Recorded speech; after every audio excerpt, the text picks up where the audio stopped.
I will be calling those out, Alex and Naomi, so raise them overhead. Look, just give me a sample so I can see them. Just whatever number, but yet have the number facing me. See, good thing we tested this. So our poet score will be, and you raise them, I will say judges' scores on 1, 2, 3. Let's give that a shot. Judges' score, your scores on 1, 2, 3, and just an arbitrary number so I can see it. See, Alex, you gotta face me. That's the secretary. Hey, we'll work it out. We got a whole evening to work this out. Alex and Naomi, let me just test run. Can we do a 6.9 or a 6.1? You can do whatever you want, but I gotta see it. Okay, so they got a 0.4. Perfect. That's fine, but as long as I see them, everyone, this is my butt. We call them bout managers, but here we call them butt massagers because there was a funny spell check issue on Facebook. Our butt massager this evening will be Joe XO. Give him a round of applause. Joe XO will also be doing double duty as Master of Scoring and Master of Time. Master Scoring. Master of Scoring. He'll be the Andy Richter to my Conan O'Brien this evening. A couple ground rules real quick though. Yeah, well, I really like the fact, I feel like you should have a piano or a keyboard in front of you, but I'm digging it. I really like how the stage has been set up tonight. Couple ground rules real quick. Every poet who performs up here, they must do an original poem. We do have an in-house rule that your first poem, for all you repeat slammers, and I can't say you are because that would be biased, for all you slammers who've returned here before, your first round must be a poem that has never been scored on this stage before. So effectively, you're doing completely new shit. Someone gasp. So you gotta do something new. No props, costumes, musical accompaniment, etc., etc. So you can sing, beatbox, do a little We Will Rock You stomp, hop off stage, do whatever you wish. I have a poem about microphones. I use microphones. That is what is a legal prop. You can talk about anything that is in the room. You can grab someone's beer and do something about beer, as long as that is accessible to everyone else. If it is accessible only to you, if you talk about the keys in my back pocket, those keys are now a prop, and we hate math. Everyone say fuck math. We don't want you to do prop violations. I want everyone to do the best performance possible. Our other main rule is there is a time rule. Someone gasp. Every poem you perform on this stage should be 3 minutes with a 10-second grace period or under that. We have an in-house rule. If you go over that, points will be deducted from your total score. We are one of the harshest slams in the world. We deduct by a full second. Someone gasp. Someone faint. The vapors. Someone catch the vapors. So, for every second you go over, you lose a full point. We also want to run what is called a clean slate system. 12 poets are in the bout this evening. From that, the top 5 scoring poets will advance to the second round, or the winner's circle. And the order for the winner's circle will be determined by highest scoring from the previous round. But everyone who makes it to the second round will be back at 0. So don't think you're going to do cumulative scoring, blah, blah, blah. Time, props, everything you do up here must be an original work. You can do parodies, you can quote other people, you can do quote the budgie, nevermore, opposed to quote the raven, but everything you write is of your creation. I must also mention your time begins as soon as you speak. So if you do an intro for your poem, that counts as your time. I do want to say brief mic etiquette, and I'll hold it up. Everyone watch the cord. Everyone say thanks, Joe, because he brought the mic in amp. Thanks, Joe. So try to watch the cord here. You can move this, and again, your time starts as soon as you speak. So try to watch the cord here, especially with the dogs and customers. But to demonstrate as I hold this is a magical device that amplifies your voice. It is called a microphone. Micro from small, phone from phonics. Oh, you learned something. This here, there's 2 on the sides. Those are the knobs to adjust it to your height in case you're a Keebler elf like Joe. Everyone say righty-tighty, lefty-loosey. Righty-tighty, lefty-loosey. So, boom. See how that works? Righty-tighty, lefty-loosey in all 3 instances. Perfect. I believe, is there anything else I'm forgetting, Joe? We will have 12 poets in the first round. We'll have an intermission between our feature. We'll do a half-hour spectacular. He'll do a half-hour set, sell some merch, and then we'll continue at the end of the slam. If you didn't get the slam tonight, or if you just came to enjoy yourself, after a show we have the post-game cipher, which is sort of a poetic jam session. Poets who work in the slam, they get first dibs to perform. And then other than that, I think we're ready to start the show. You guys ready to start the show? Joe, you think they're ready? You think they're ready? I don't really think they're ready, because I think... Yeah, hashtag us on Safe Words Poetry Slam, join our Facebook page, etc., etc. Other than that, you guys, I don't think you're quite ready.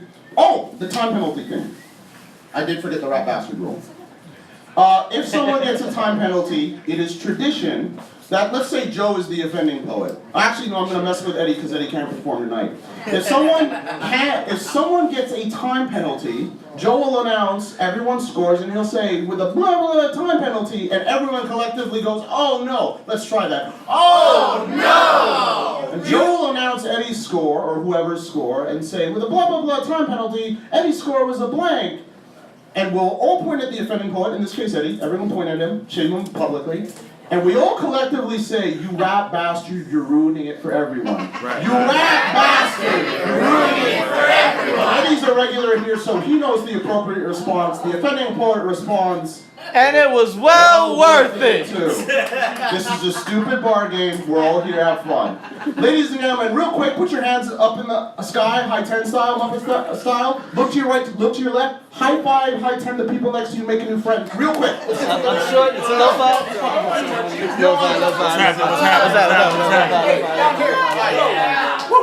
Oh, Jared, was it? My man, yep.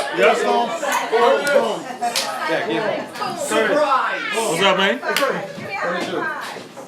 Boom, boom!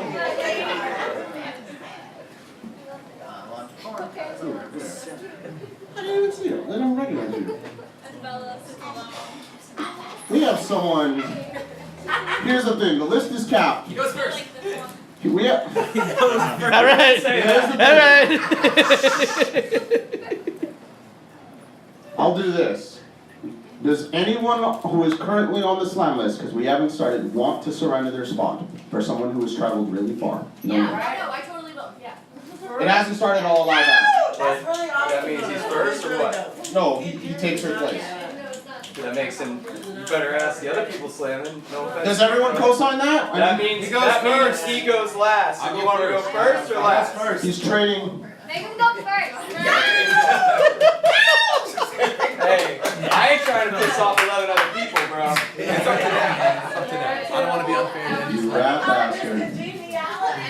Ruining. I say, if poet number 12, name's not said, is willing to surrender their spot, does anyone co-sign that? Ray, do you co-sign that? Co-sign. I got one co-sign. Can I get 2 more? Who's spot 12? Raise your hand, poet who's poet number 12. Oh, well then yeah. Alright! Boom, that's what's Yeah, happening. right. No, poet number 12 is now Dennis Amadeus. Wait, Everyone say, boom, it never happened. you guys are all cool with that? Was that? Is everybody cool with that? Yes, I got 3 cosigns. Let's move I forward. don't think anybody understands what you're saying. It's time to play music. It's time to Let's get mad. What changes? I'm cool with that. Let's move forward, shall we? Let's go. Children. Ladies and gentlemen, our sacrificial poet this evening. Poets, judges, can you guys see in the back? Alex and Naomi, can you see the stage from here? Yeah. Holy shit, there's a Wally D too. Hi, Wally. Alex and Naomi, judges, can you see me? How does the stage look from here? What's up, baby? Okay. Stars, yes, not the sticker. No. But you guys are okay? You can at least I'll hear let me? you take the stars. Ladies and gentlemen, Stars, but not the sticker. to begin our bout this evening, we have what's called or a bait poet, or a calibration poet, or a sack poet. Sack, giggity. He will be returning this evening as our half-hour feature. Ladies and gentlemen, competing poets tonight, your job is to kick this dude's ass because he is setting the bar for you. Ladies and gentlemen, we'll see more of him later this evening. Our sacrificial poet this evening, the drum roll as we welcome him to the stage. His name is Tavis P Brunson!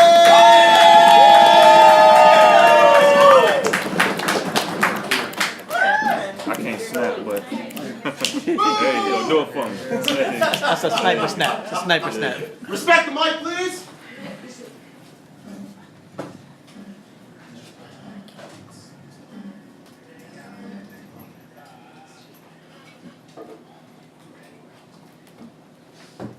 In 6 days, God created the heavens and the earth and rested on the seventh. God blessed the Sabbath day, God's first day off. This must have been when monsters were created. I think I was about 10 years old. I'd go in Daddy's room, open the bottom drawer, set his folded work pants aside, and I found the prize. Those little books. No pictures, so an act of imagination necessary. Yeah, this freak that stands before you is being formed. But this literary porn confused me because when it spoke of couples making love, he would kiss her lips in the nape of her neck, and I'd ask myself, how can he kiss her while having sex? I couldn't picture this in my mind because remember, you taught me sex was just one person doing it to another from behind. I looked at sex then almost as I do now. It was special. With someone you loved and trusted. It was always finished in the bed and started out in the bathtub. Now I call it making love. But when I was 8, I called it being raped by you, my favorite male cousin. God's second day off. The Sabbath never felt so unholy. Disregarding my skinny little body didn't belong to you. You went in and out as you pleased. I guess with no hymen to speak of, you chose to tear my self-esteem up. Got to the point that I hated to see you coming so much so that I actually like to feel you come inside me because that meant it was over. How many more holy Sabbaths would you force me to endure? Obviously, the monsters I thought were in my closet were the least of my worries because you never came out of yours. And the scary part is you didn't have an affinity for men, just this little kid. Oh yeah, you like baths, which must be why you maybe take them 2, sometimes 3 times a day. Did you know that I only take showers now? Because a bath is only asking for another bad Sabbath. Sometimes I want to ask you who in heaven was on the take for you to know all of my guardian angels' coffee breaks. Because while God was taking a nap or fishing or whatever it is God does when he has the day off, you were force feeding me the word faggot with stabbing thrust down my throat, making me think I was the one who wanted it when I didn't know that I did nothing wrong and that this wasn't my fault. And how could questions about my sexuality not cross my mind when it took porn to teach me that there was more to sex than forced blowjobs and doggy style? And I'm not bashing gays, cousin, because you are not a homosexual. You are a fucking devil. A demon that possessed and raped me repeatedly during the many unholy Sabbaths you may come to, sometimes 3 times a week, and I'm not a man, just a 43-year-old boy who still avoids you at family gatherings and reunions, and out of sheer terror, I still lock the door when I go to the bathroom and almost had a panic attack that one time someone broke the locks, and you tell me, why did God have to take so many days off? In Exodus 20:8, God said, remember the Sabbath because he called it blessed. You show me that monsters don't have to remember. So tell me, how can I forget? Wow.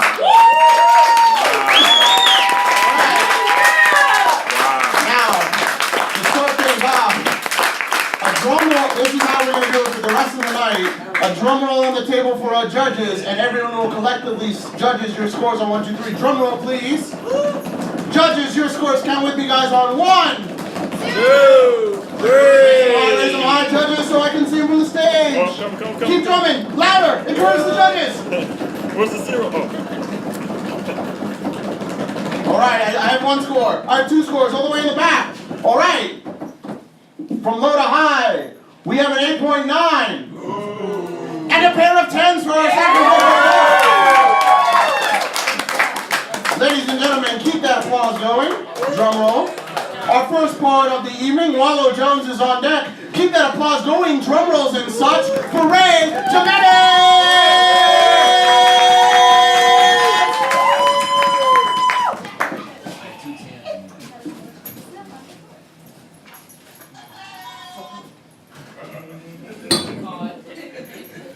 I once slipped on my hoverboard and accidentally shot my cousin. You know my name. Spent more time on local news than the weather, confounded reason a wrinkled dollar bill that a vending machine just won't take. I once tossed a live alligator through a Wendy's drive-through window. Stole a chainsaw by hiding it down my pants. I don't exist for your rules. I depart from normative behavior like an Atlas rocket shrugs off atmosphere. I've been described as the worst. Locked myself in my truck while looking for the keys. Lost part of my lip giving tongue to a bird of prey. But that just means I'm impervious to sense and logic. The shackles of your enslavement, not mine. I've been the main suspect in a series of goat rapes.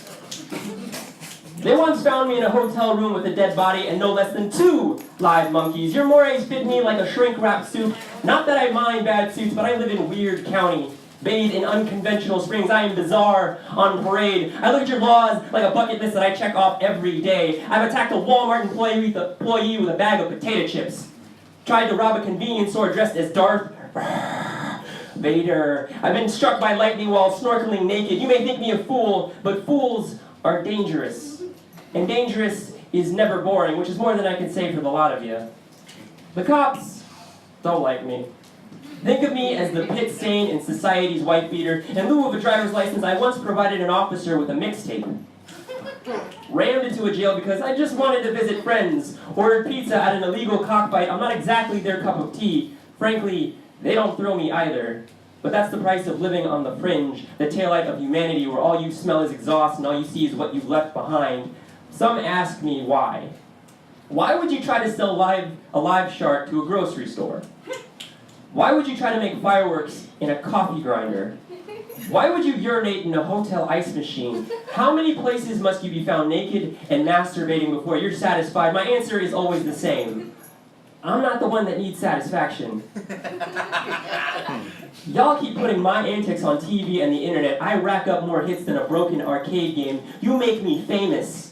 I'm the filling between traffic updates and Facebook scrolls. You judge me behind small screens, but thank me secretly because I set the bar so low you only hit it if you tripped.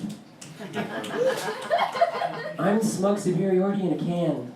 The best way to feel better about your mediocre life, I may have once vaped my own semen, but you're stroking your own ego, jerking it with every headline that I made. They say it's not the heat, it's the humidity. I've lived here so long, I can't even tell whether I'm swimming or walking. Give the ice caps a buzz cut and the whole state becomes a water park. I'll catch fish in the streets with my bare hands. I'll dance on cop cars, go for joyrides with endangered owls, cook meth in my minivan. They also say that if you leave a frog on a frying pan and turn the temperature up slowly, it'll burn to death. Long before you even knows it. You look at me like I'm a crazed loon, but sometimes I wonder if any of y'all can even feel it. The plate's getting warmer beneath us, and jumping like a crazed person just seems like the right thing to do. Thank you. Come on to the judges. Woo! Judges, your scores, raise them high. Everyone count with me on 1, 2, 3. Oh, really? No, fuck that. Just you guys?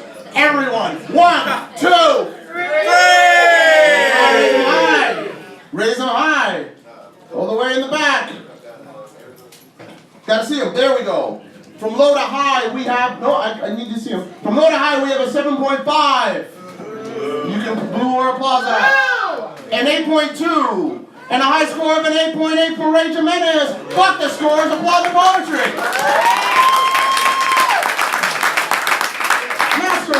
Master scoring. What was Tavis Brunson's score? 28.9. A 28.9 for Tavis Brunson. Give him a round of applause. Louder. The time lost storyteller is on deck. Keep that applause going for your next performing poet, Wallow Jones.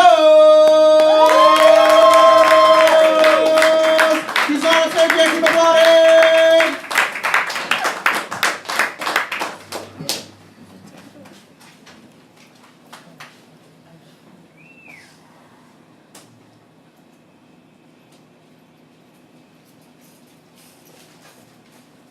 Click, click, bang. I'm 7 years old. My mother's husband hands me a 380.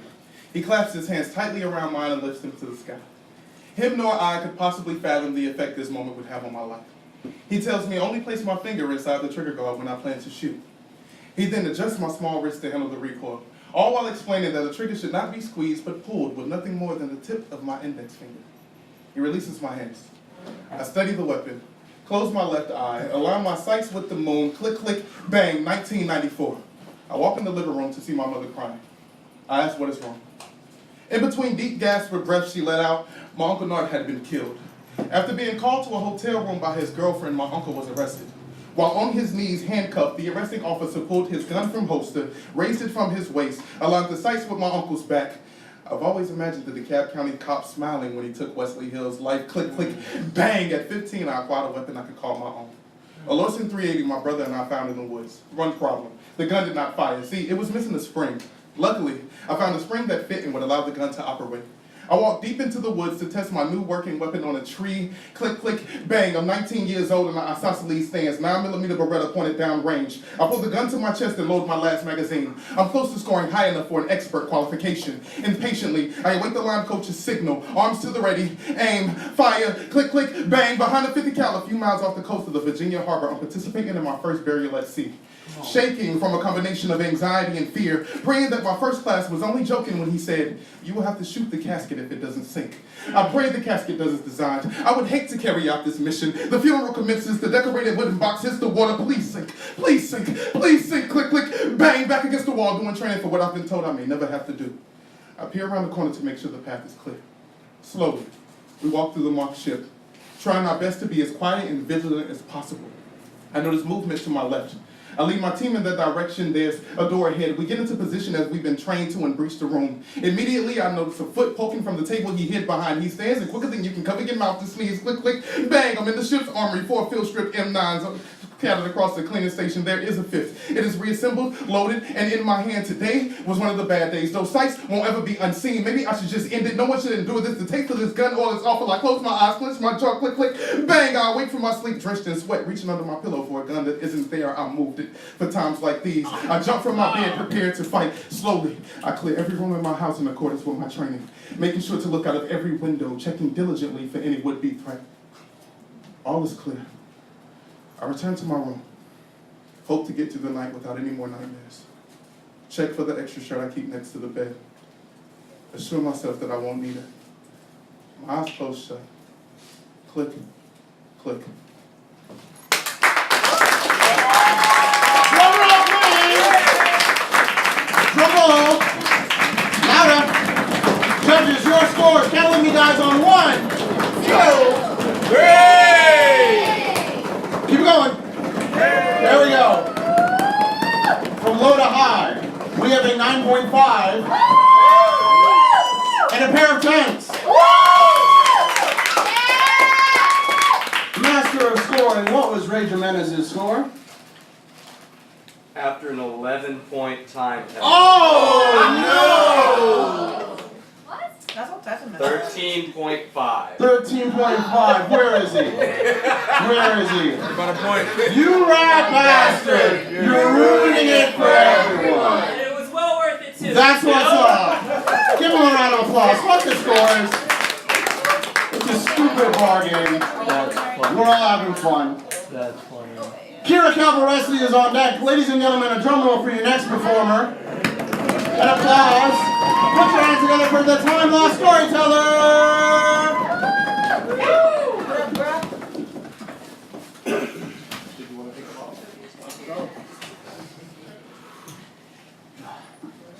The world is a place of order, but my world is a place of chaos. The world is defined by rules, but my world is defined by anarchy. My world is at odds with the world. My existence is at odds with the existence. The crowd seeks to control me, to use me, but I'll show them. The world has set out to change me, to destroy me, but they will fail. I will not bend. Finally, others refuse to kneel, and the perspective shifts. I have set out to change the world, to destroy it, but I will fail. They will not bend. I seek to control the crowd, to use them, but they'll show me. The world is at odds with my world. The existence is at odds with my existence. The world is defined by anarchy, but my world is defined by rules. The world is a place of chaos, but my world is a place of order.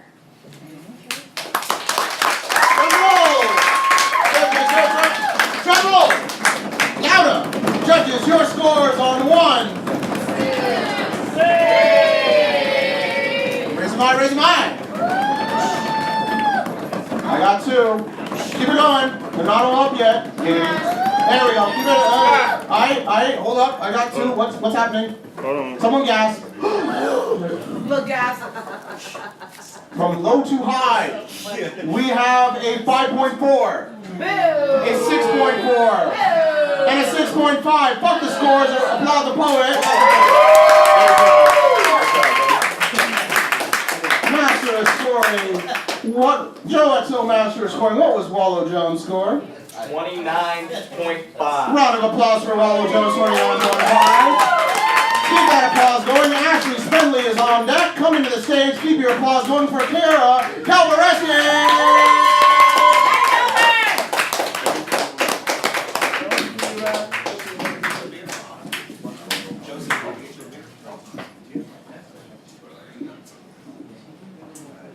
Jesus wasn't born on Christmas. I was. Spoken word was written down and then worshipped for thousands of years. I came into a cold world, asthma refusing to let me taste air. This is what breathing sounds like. Raise your hand if you know my favorite color. Would you know it if I put it in a poem? It's green, same shade as the soft moss growing in a glass jar I gave to a friend who forgot what it felt like to feel alive. I have a bad habit of giving away pieces of the life that I have to help others remember that this is what breathing sounds like. I write best. Buzz. Caffeine tapping through glass veins, nervous fingers shaking because this is what breathing sounds like. Speeding home after a slam, knowing I'm only going to fake death for 4 hours over the next 2 days because this won't pay my bills, but I'm here most Thursdays dreaming anyways because this is what breathing sounds like dust we're all rising because this is what breathing sounds like. We know where the sidewalk ends because this is what breathing sounds like, and not a single one of us will ever go gently into this good night because this is what breathing sounds like. You see it on pages. You smell it in every cup of coffee and tea. You taste it in the wine on your lover's lips, and you feel it in other people. But poetry breathes here.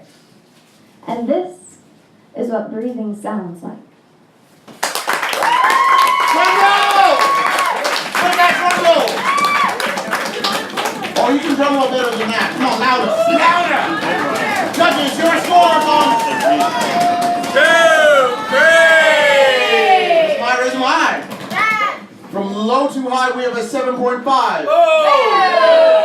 A 9.0. And a high score of a 9.4 for Kara Calvaresian. Joe XO, master of scoring. What was the Time Lost Storyteller's score? 18.3. An 18.3. Fuck the scores, applaud the poetry. Keep that applause going. Gigi is on deck. Coming to the stage. Put your hands together for Ashley Spedley.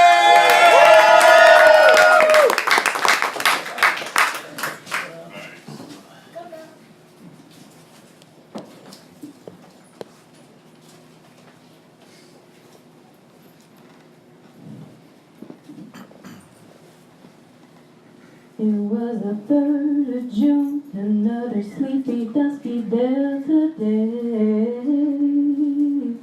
These were the first words Bobby Gentry ever sang to the American people. I mean, on radio waves. I mean, that was the first time anyone knew that that little girl from Mississippi had a voice.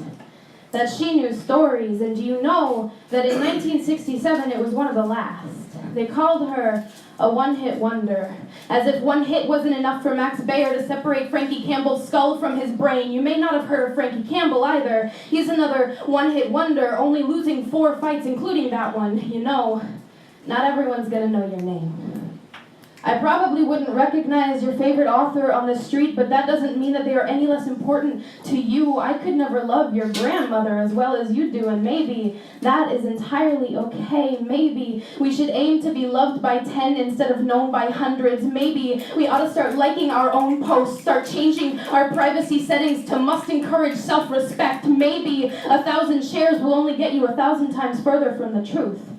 Like a corrupt game of telephone, and you know, Not everyone is gonna understand your art or maybe even see it. Ode to Billy Joe was on the B-side of Bobby Gentry's first single, which tells me that everyone else just didn't quite get her, at least not how she got herself. I mean, Madonna was fired from a Dunkin' Donuts. Let me say that again. Madonna was fired from a Dunkin' Donuts. Face it, you're not gonna be everyone's flavor, but that is no reason to discontinue the line. Michael Jordan was cut from his high school team. Not everyone is able to be loved their first time, but keep trying.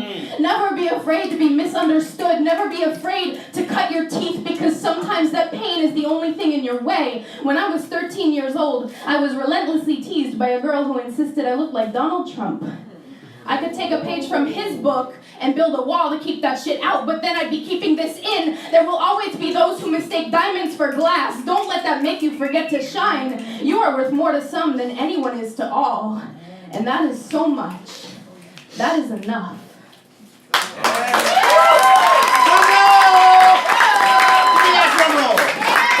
Give me that drum roll. Judges, your scores on 1.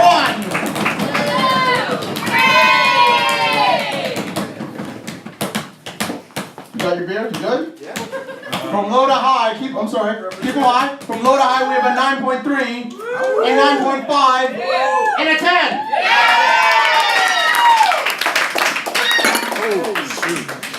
Ooh, we need some napkins. Now it's a party. Mazel. Someone say Mazel Tov. Mazel tov. We had a spill. Let's take care of this real quick. There we go. Boom. You're judging. You're not doing anything. That's your mess today. I'm just wearing it. You got it on you? You got it? Oh man, my bad, man. I'll get you a water if you want. Thank you, sir. Boom. Okay. Master of scoring. We'll figure that out. It's not on the camera, I hope. No, it's not. All right. Everyone clap your hands and say, boom. It never happened. Twinkle fingers. Boom. It never happens. Wonderful. Joe XO, master of scoring. What was Kira Calvarez's score? 25.9. Applaud that 29. 25. Keep that applause going. Dave Colhane is on deck. Coming to the stage. Keep your applause going for Gigi. She's on a vision.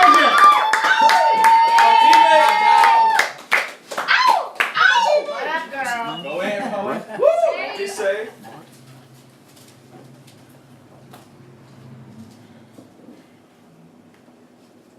This poem is called Here I Am Being You, Man. Here I am, standing before you, being human.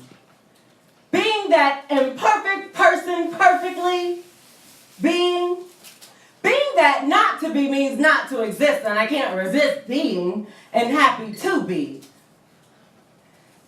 Here I am standing before you, just grateful to be. Here, well, I clearly heard her. My mother told me. The doctor said I could die if I tried to bear offspring and perfectly being, but God is perfect. Here I'm perfect. Lee gave life at the tender age of 16 in the spring on March 10, 2004.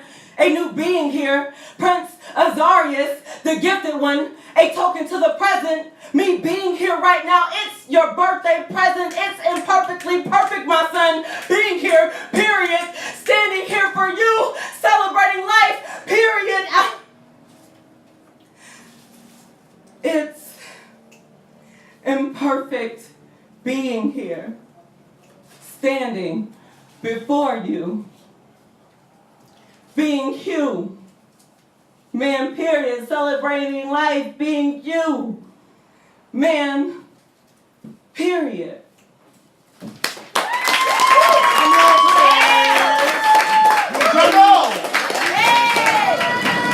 Judges, your scores on.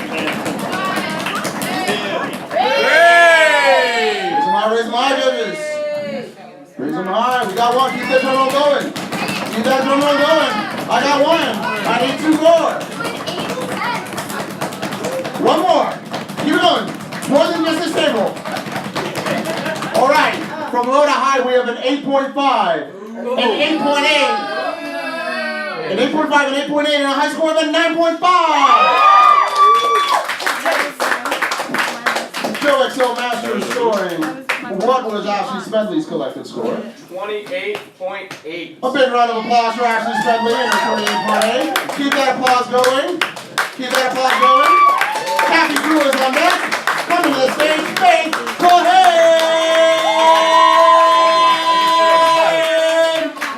You got on stage yet, you don't want it. Woo! Did you? No. But it's nice.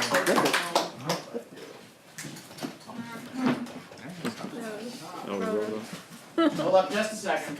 I think I got it, maybe. There we go, boom. Boom, never happened.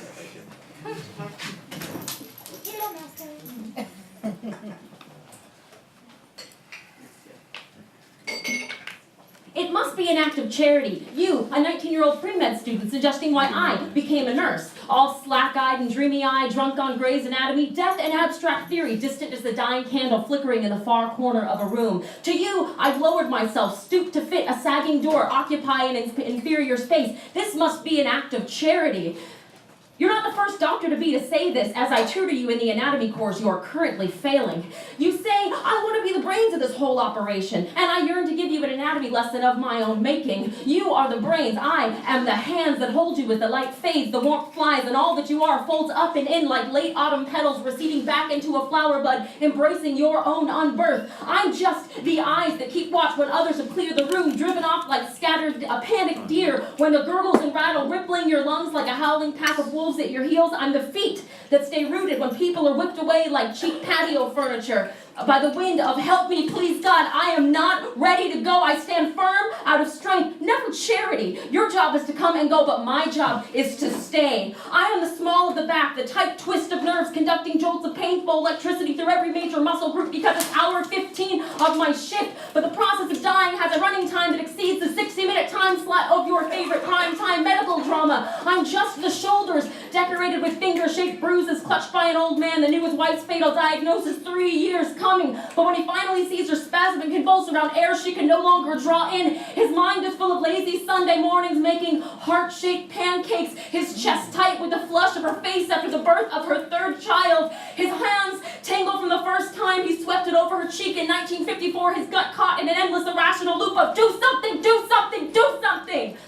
I'm elbow deep in the bile and blood. I'm knee deep in the muck and the shit. Soul deep in an existential war that knows only Pyrrhic victories, friendly fire, collateral damage. Every part of my anatomy is a soldier born of will, baptized in grief, and I emerge after every fucking battle knowing exactly what I'm made of. I am the hands and feet. I am the goddamn fist and tooth and claw. Without me, doctor to be, you're an unplucked guitar string form without function. Your mind is but a lump of flesh, a pound of cell and sinew, a series of neural pathways that can't complete their circuits. I am the fire in your veins, the pulse, the spark, never the charity. I want to blow your mind with this truth till gray matter paints the walls. Or maybe you should learn these lessons on the unforgiving battlefield of the clinic floor instead. Let it bleed you dry of arrogance till you're just another third-year burnout who never understood a nurse's anatomy. So I say nothing. Who knows? It might just be an act of charity.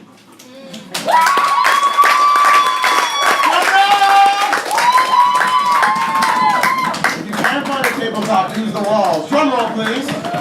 Judges, your scores are 1. The bar is high. I got 2. From low to high, we have an 8.5, an 8.9, and a high score of 9.0 for Faith Cohen. Applause the poet. Ow! There we go.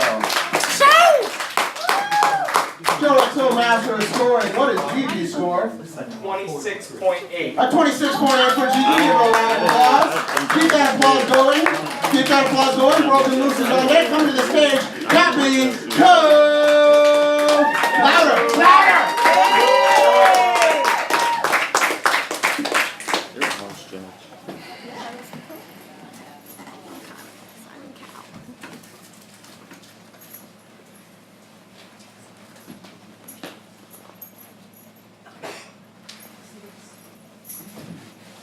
Yo, judges be crazy. Tell me, what qualifies you to look into a person's soul and decide that there's nothing of worth? I'm sorry. Who am I to pose such a question? I'm sure that there's some literate types amongst you. And at least one of you has taught creative writing at some university where you have tenure. My fault. I shouldn't be so quick to judge. Regardless your poetic background, I'm positive you won't like my poem. If I told you some sob story about how I grew up poor, mentioned my father with his 3 kidney transplants, my little brother who was diagnosed with Crohn's by age 8, there's a good chance you wouldn't relate. How I joined the Air Force at 17 to become a drug addict, then an alcoholic, then homeless, but got sober. I doubt you see me as a success story. It's just another poet waving a sympathy card. If I told you I don't mention sex in my poems because I think it's wrong and I'm saving myself for marriage, I bet then I get a couple of laughs. If I told you I try not to curse on stage as well as in real life because I think it's juvenile and unimaginative, I'll most certainly hear a, "Go freak yourself, Cappy! This is America! We say what we want!" If I mention my Lord and Savior, get ready for it. Jesus Christ, be prepared for all hell to break loose. Because my faith in a higher power justifies my ignorance. And any poet that believes in Christianity should be stoned on stage with beer bottles. No. I'm sure you won't like my poem. My poem does not cater to your egos. It does not pander to your feelings. My poem comes from within, and it came here to do 2 things: to be heard and to score horribly. Second round? What's that? Oh, is that like a poet's version of heaven? I wouldn't know. I wouldn't know. All I ever see is the poet's version of hell. Sitting in my car on the way to my home thinking, oh, where did I go wrong? Why didn't they like my poem? Do you know what it takes for someone to stand on stage and invite strangers into their soul? It takes courage. It takes hope. Hope that they won't glance past their hearts and give them a 6 for their lyrics. Nah, I'll be real. I just didn't like his clothes. Did she really just spit a piece about anorexia, though? Who cares how you feel about your dog, man? From which trash can did you scrape these poets from under? What you didn't know was that kid makes his own clothes from the hand-me-downs of 5 older brothers and sisters. That girl won a battle for her body and can finally look in the mirror. And that man has no one to talk to but his 4-legged friend who keeps him from suicide daily. Of course you wouldn't know. But don't let that sway your judgment. This poem is not for you, the crowd. Man, it's not even for me. It's for the next poet on stage afterwards. Don't let a scorecard determine your self-worth. Poetry is art, bestowed on the canvas of light. Paint yourself, and screw their opinions. Drum That's it. Judges, your scores. Can't leave you guys on 1, 2, 3.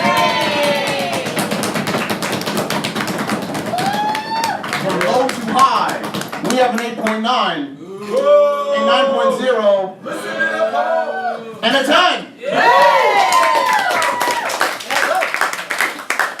Joe XO Master scoring. What was Faith Cohane's score? A 26.4. Faith Cohane got a 26.4. Give her a round of applause, everyone. Keep that applause going. Rachel Collins is on deck. Coming to the stage. Broken Loose. Applause.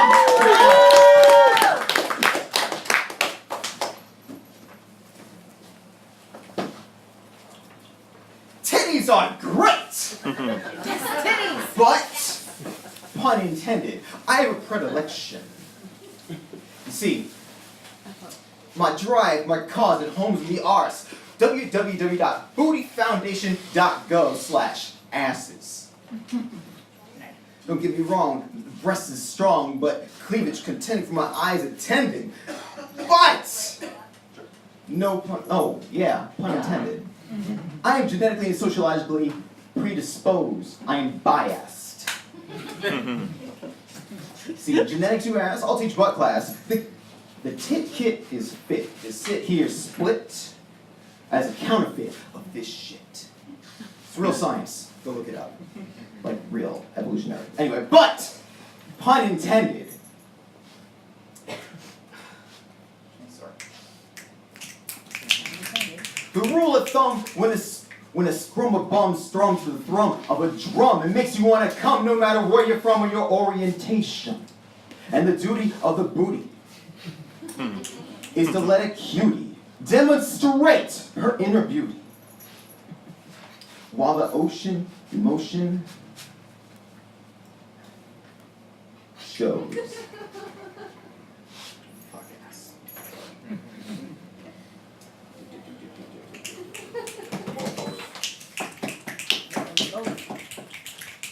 Drum roll, please. Drum roll. Judges, your scores. Count with you guys on 1, 2, 3. Raise them high, raise them high. I see one. Keep that drum score roll going.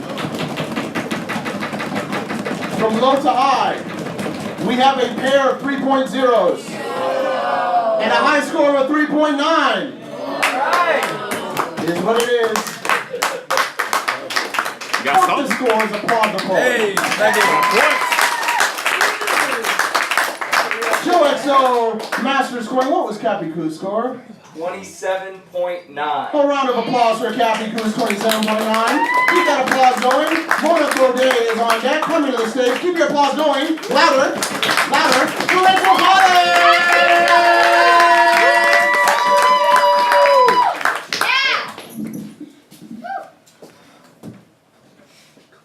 I am sick to death of the apocalypse, and I've had it up to here with zombies and ditto plagues and alien invasions, although it would be really cool to get that in this ass end of the universe, but I digress. And I am sick to death of people who would rather see the world burn than light it up. And rather than shooting for the stars, would shoot each other up in an ammo-sexual, white bread Uberment fantasy freed from the claustrophobia of your backwater trailer. Apocalypse, no, I don't want a mushroom cloud bailout. I will shoulder the burden of the present to blaze a path to the future. And the walking dead are alive and kicking. Let's find them and revive them and give the emotional and psychological equivalent of CPR. You don't have to stagger in a decomposing herd if we can hold you together. And Mad Max is already speed racing toward the finish line of destruction in our heads. And that drought, my friends, is in our hearts and our mouths that are too parched to be kind. Words can be water, and understanding can slow the brakes before we crash into the walls that we built inside and out. Damn the apocalypse and to hell with the rapture. Me, myself, and I are in the here and the now and the immediate. I can live with that. Don't build bunkers. Build a shelter from the fallout of this world and all of the choices that we make in it. And the end is nigh, and that is a really good beginning. Thank you. Drum roll, please. On the walls, in the windows, to the walls, to the scores drip. I don't know. Anyway, count with me, guys. Judges, your scores on 1, 2, 3. From low to high, we have a 7.0, a middle score of a 7.8. There's a bit of a glare, but it looks like an 8.0. Am I correct? Yes. Big round of applause for the poet. You got that? You got that? Joe, you good? Joe XO master of scoring. What was Broken Loose's score? Difficult to put those numbers together. 9.9. 9.9 total score. Fuck the scores. Give him a round of applause for those. Dennis Amadeus is on deck. Ladies and gentlemen, a round of applause for our next performer. Monaco Day!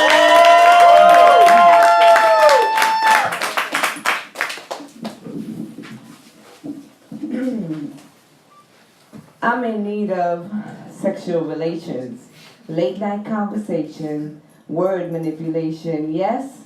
iPhone masturbation, cell between thighs, provide clitoral stimulation, incoming call, I enjoy the vibration, I give FaceTime in moderation, running wild with my imagination, getting high off your oral insinuation, deep expectation, esophageal exploration, the correlation, show me your love ruler, I'll show you I can swallow a nation. Consider this a notification, I take great dictation, enjoy my salvation of my salivation, throbbing pulsation, deep expectation, causing asphyxiation, stroke my throat till my vaginal passage achieves Saturation, slow down baby, it's far too early for ejaculation. Feed my sexual starvation, surf wave after wave of orgasmic gratification. Let your mahogany wood explore deep into this paradise vacation. Long, thick, damn, this man is causing devastation.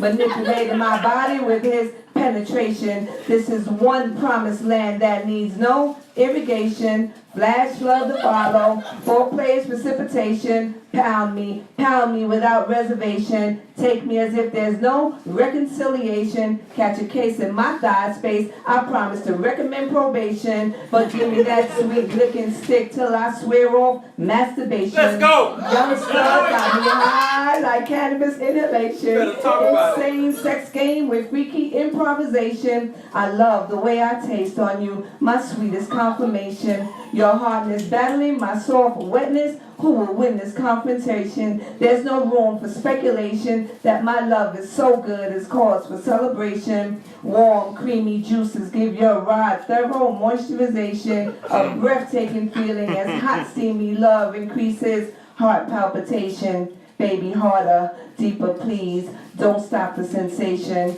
I'm coming. Shit. I lost the signal. What a fucked up situation. Judges,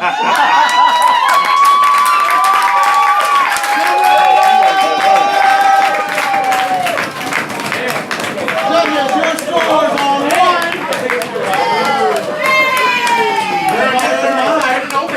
I got 1. Raise them high, raise them high. Come on, judges. From low to high, we have a 9.7 and a pair of 10s.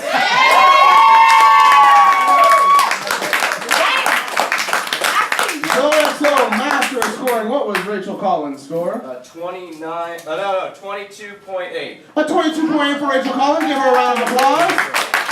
Keep that applause going. Our final part of the first round, Dennis Amadeus.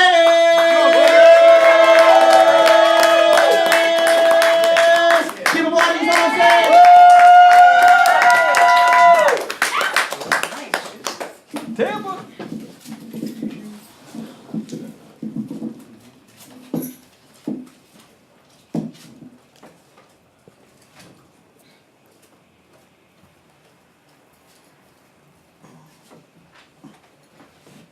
These days, it's rare for the average person to exist on this earth for all 80 of their years and come to an understanding with what their purpose is. So how blessed I must be to have been able to find mine in this. You see, they say opportunity typically comes to your front door. And I can hear it knocking through my throat every time I perform, but it seems like no matter how hard I try and outstretch my arms to answer it, I can never get past these bars. In this track and field life, the biggest hurdle that I continuously have to jump is the background check.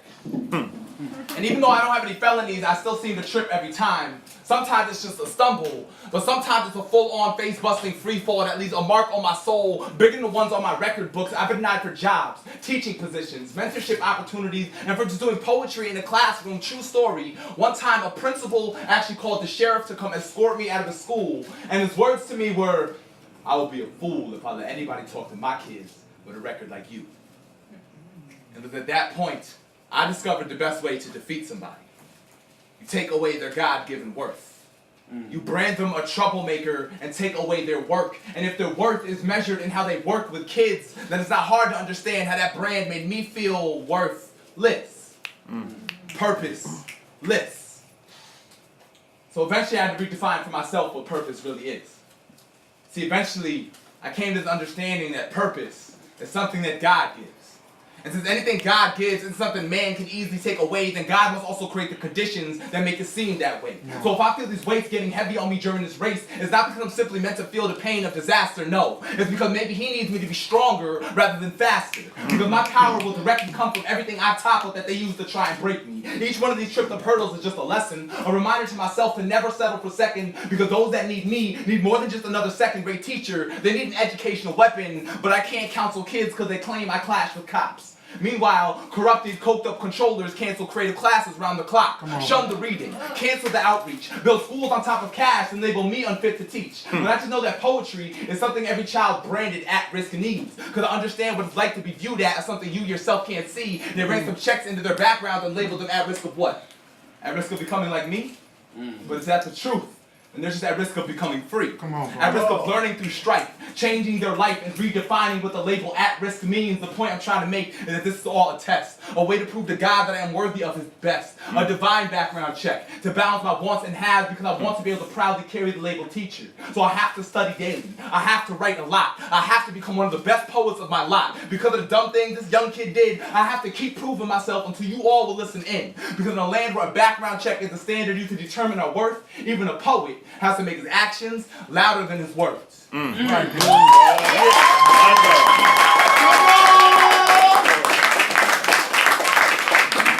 roll, please. Judges, your scores are harder than mine. Oh, surprise. Ladies and gentlemen, from low to high, we have a 10. Let's go. And a pair of 10s.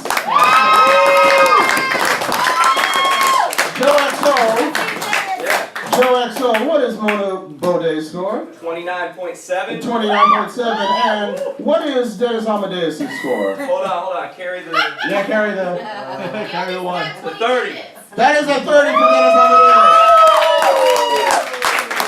Ladies and gentlemen, that concludes the first round.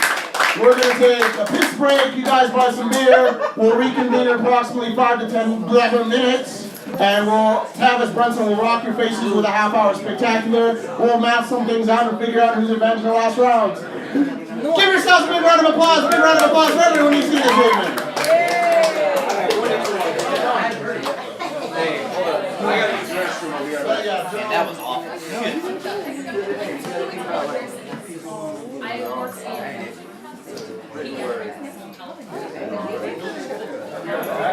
Hey, I heard you say something. I just knew.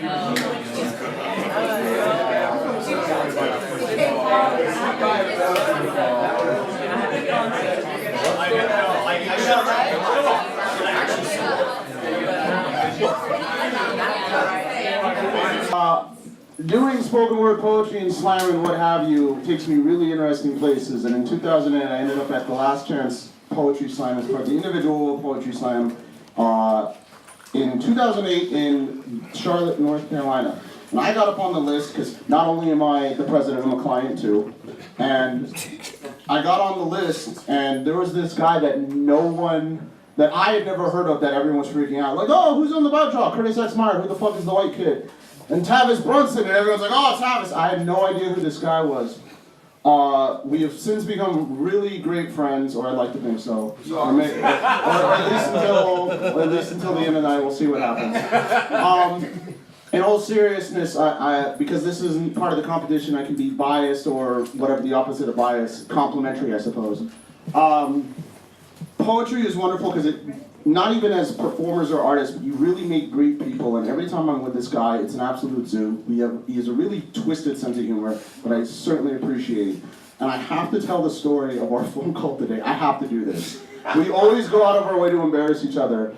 And I just love hanging out with Tavis, and today, he's staying the night at my house, giggity, tonight. And I was like, yeah, the address for the venue, and blah, blah, blah, you can bring your bags over, no, I'll meet you here. And I just went, where are you now? By which I meant, are you nearby? Maybe we could do lunch and reunite, et cetera, et cetera. And he goes, I think I'm in Sanford. And I hear him on the phone going, am I in Sanford?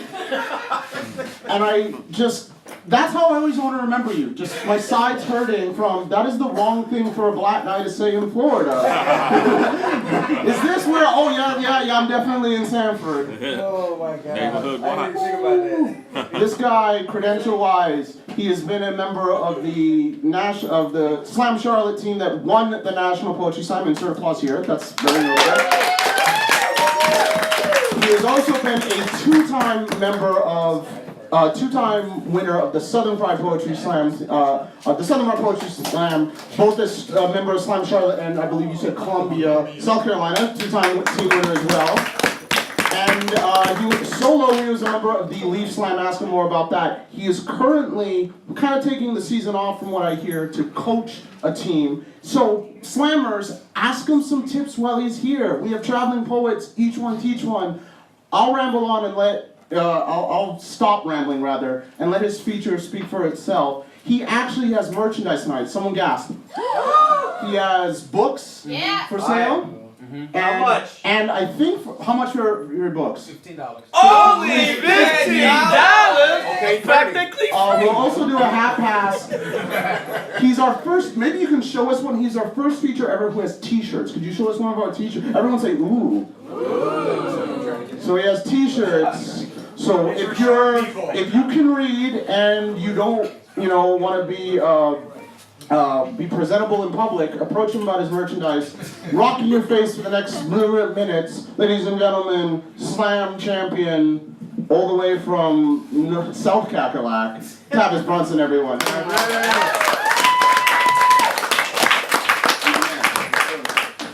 Gather close, give him applause.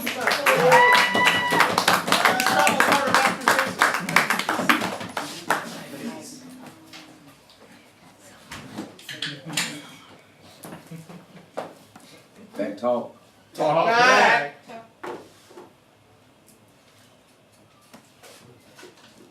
Let me speak to you.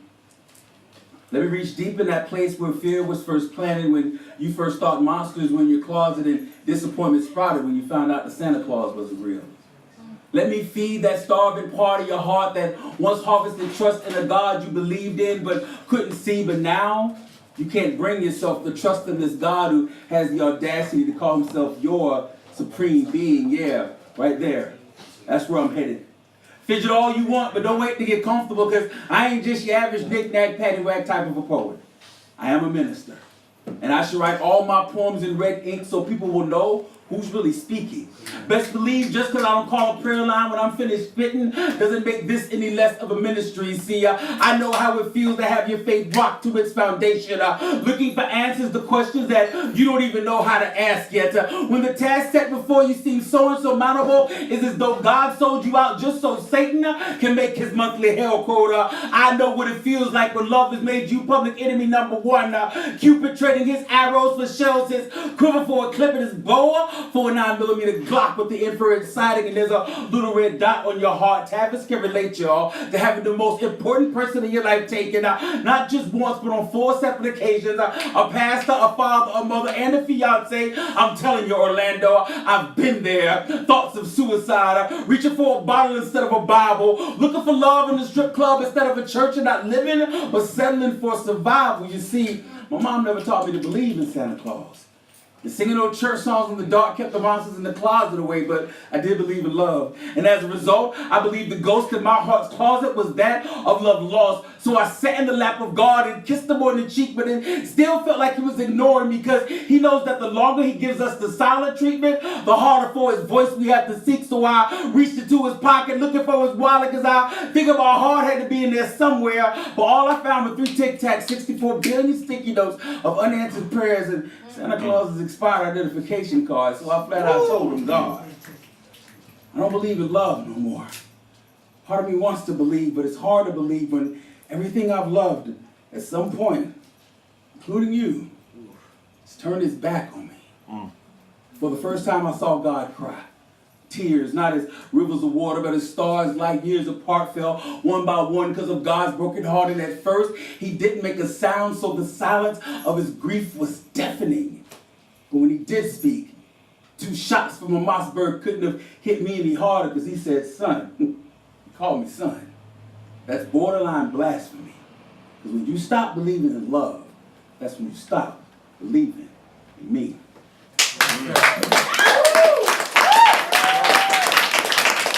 This is the Loving Cup. Certainly buy all of Tavis's merchandise, but if you'll pass that around, anything you put in that will go directly into Tavis's pocket. He's traveled far to be here. Good, I didn't have to say it.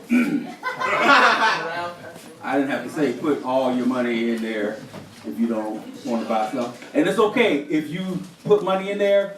It's completely okay to still buy something afterwards. I don't want anybody to miss out on their blessing. I want nobody to miss out on their blessing.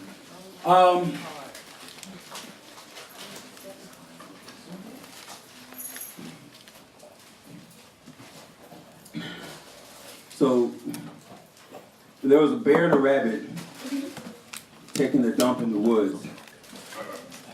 And the bear turns to the rabbit and says, "Excuse me, but do you have a problem with doo-doo sticking to your fur?" And the rabbit says, "No, I don't."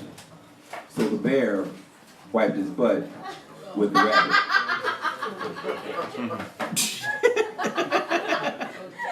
If you're not laughing, you're a terrorist.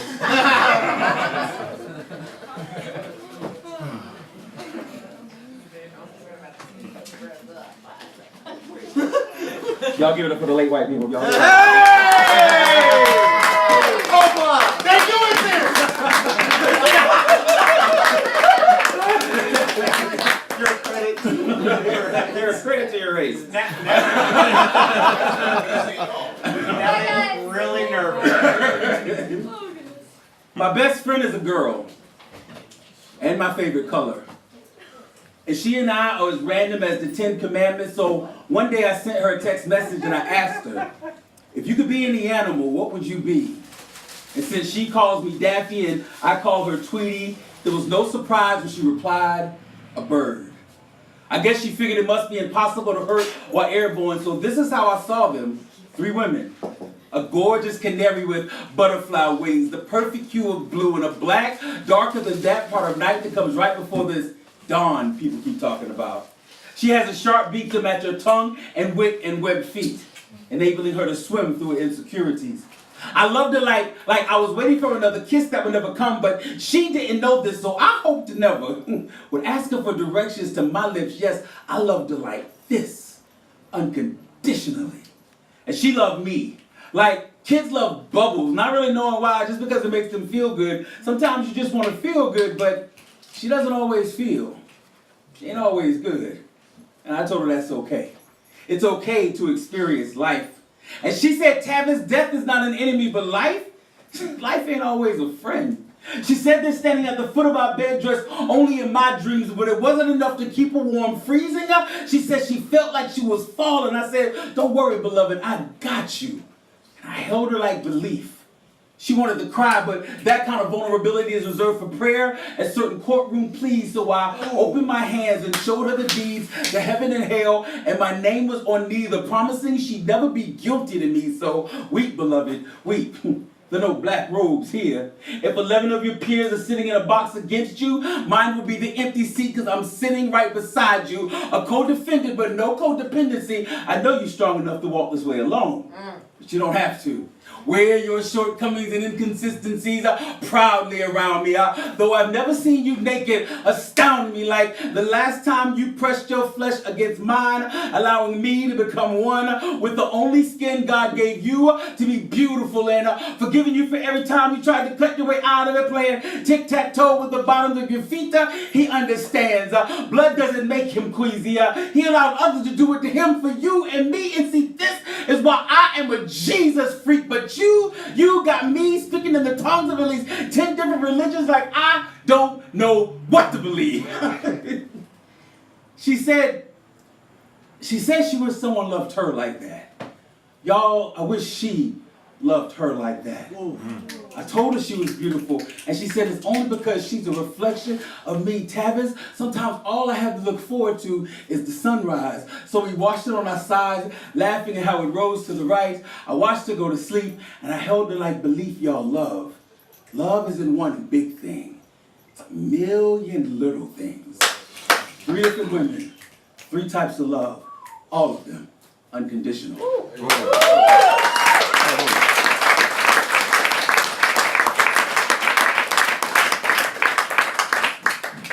So one time, this guy walks up to me and he goes, "You write a mean love poem." I said, "I appreciate that." Didn't know how to take that from a dude because, He said, "But I think you just write love poems to get women." And I was like, "Wow, that's a really bold thing for you to say to somebody that you don't know, And he said, well, is it true? And I was like, well, yeah. You just mad you can't do it. But I have to agree, there have been countless writings done on the subject of love. And one severely overused cliche found in just about all of them is the correlation of love to the heart. Are you serious? The heart pumps blood, which has absolutely nothing to do with love, nothing. The brain controls everything. Not that I'm saying that this should be the symbol of love, because honestly, how many of us use our head in this area? So, I dutifully set myself to the task of coming up with the more appropriate part of the body to go with this, the greatest of emotions, and I came up with the stomach. Think about it. The stomach encompasses all the true aspects of love, the heart none. How many times have you heard this line? My heart skips a beat whenever I see you. Or, my heart races when I hear your voice. Your heart skipping a beat is known as a heart murmur. Your heart racing is a heart palpitation. Both early signs of heart disease. You're not falling in love. You're dying. Now, I don't know about you, but it's in my stomach that butterflies do flips when I see that special one. And I know what you're thinking. When you think of the stomach, you don't think L-O-V-E. You think F-O-O-D, but keep in mind, most first dates involve getting something to eat. The way to a man's heart, through his stomach. Exactly. Now, most men propose over dinner in a restaurant, right? I did it on stage at a poetry slam. Romantic, huh? Whatever. The whole thing fell apart. I'm alone, she's in prison. I think I know where I went wrong. Love is a brand new baby forming in the womb. Now you want to show someone your love has absolutely no limits? Take them to a buffet. All you can love for $4.99. Get a big old plate of emotion and color for dessert. Not being able to hang up the phone. You hang up. No, you hang up. Okay, we'll both hang up on 3. 1, 2, 3. You didn't hang up. And after you're done eating all this cheesy emotional crap, you're either crapping out against crap, don't want to speak of the breakups. When you have a heartache, it's actually a stomach ache. Whining and moaning about how you're all alone and you get depressed and distress causes a stomach ulcer, which once again means, you guessed it, you're dying. So, join me in starting this new trend and tell them the truth when Valentine's Day comes and give me a big old box of chocolates in the shape of this new symbol of love, the stomach, because I love you.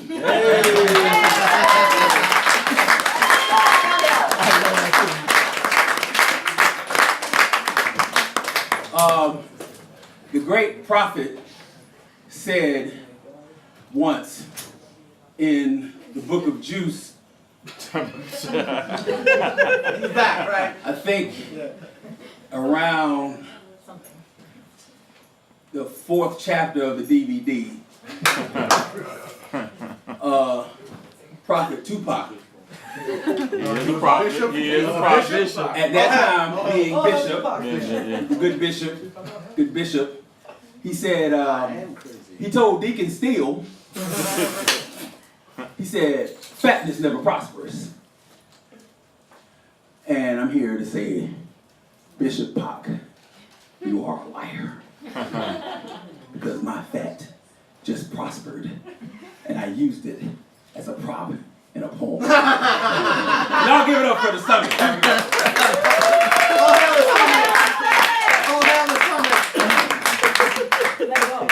We're hungry. I am. That's what she said. Okay.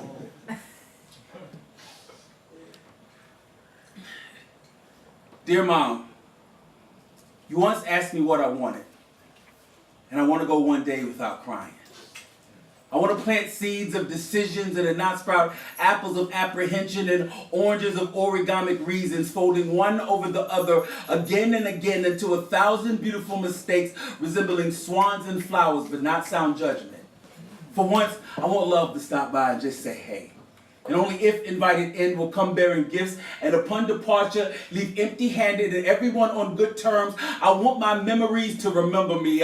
When they tie me up with the mental masochism, when I make mention I'm not in the S&M, so my tears are not whips but seeds. And I want to be able to plant seeds of decisions and not sprout apples of apprehension and oranges of I want to stop having to go through the same thing over and over again. I want my family and friends to tell me they believe in me, but with their backs turned so I can't see what their eyes are really saying. And they can't see mine well up with water because they know the truth. I want to go one day without crying. I want to write like Poe, dance like Astaire, sing like Ella, act like Denzel, laugh like Q, make people laugh like Blues. I want to preach like Elder Grant and teach like Pastor Greg. I want to love like a 3-year-old, learn the arrogance of a cat and the loyalty of a golden retriever. I want to look at life and not get an attitude. Mama, I just want to make you happy. By the time you read this, I'll be dead. So now I can add your happiness to the list of things I want to accomplish because of this. And I know you think I'm going to hell for this, Mama, but don't worry, it's cool. I'm just being transferred. Sorrow has been sitting in my soul so long, it started to charge me rent, and I just don't have the emotional capital, so I'm going to move out before I'm evicted. And suicides go to hell? There's no justice in that. What's the sin in giving in? I was only destined to burn in heaven forever if I continued to live the comfortable lie of litanies to which the only keys were on my knees. And how many times do I have to hear no before I know this life isn't for me? Let not your disappointment wax long, Mama, as if you did something wrong. Pick the blame up from your feet, put it in the urn with my ashes, turn it in the mud with your tears, and place it into God's hands. And maybe he'll make a better me next time. Maybe he'll lessen the talent and add more common sense. Tweak my trust mechanism so it doesn't expel so much. Fix the crack in my head gasket. Replace the shocks in my heart. Drain on my pipe so his spirit as water will flow more freely through me. Download a dot protector. Install an antivirus and a wireless connection so answers to prayers will come clearer and without interruption. This may take a while, Mama. I'm a complicated anomaly. Maybe this new me will learn from my mistakes. Don't you get it, Mama? I'm not killing myself. I'm just giving God a clean slate.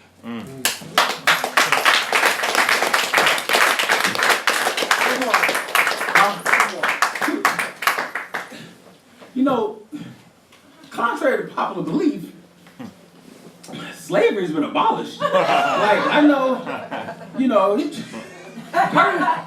Curtis been trying to work me all week. I hadn't even gotten here yet. Hey, if you're here, meet me at this open mic and such night, and you can slay stuff. Bruh, and then, like Saturday we gonna do this, and then this, if you're gonna be here next week, we're gonna be like, yo, bruh,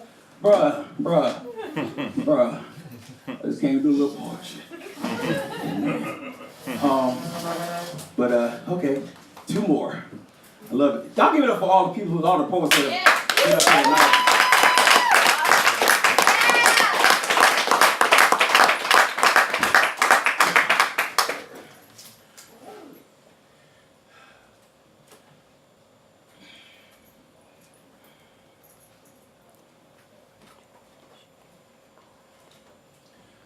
I've had some good days, and I've had some hills to climb. I've had some weary days, and some lonely nights. Right now, sing that. Sing it. But when I look around, let's go. And I think things over. All right. All of my good days outweigh my bad days, and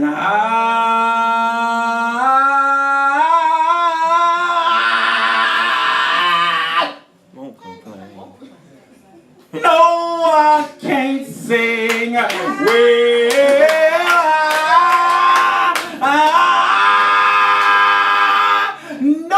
I can't sing. You know that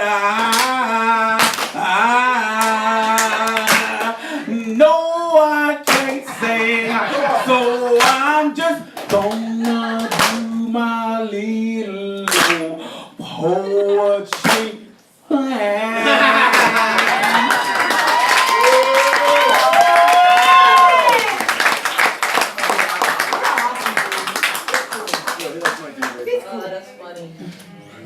this is not meant, through you, Curtis.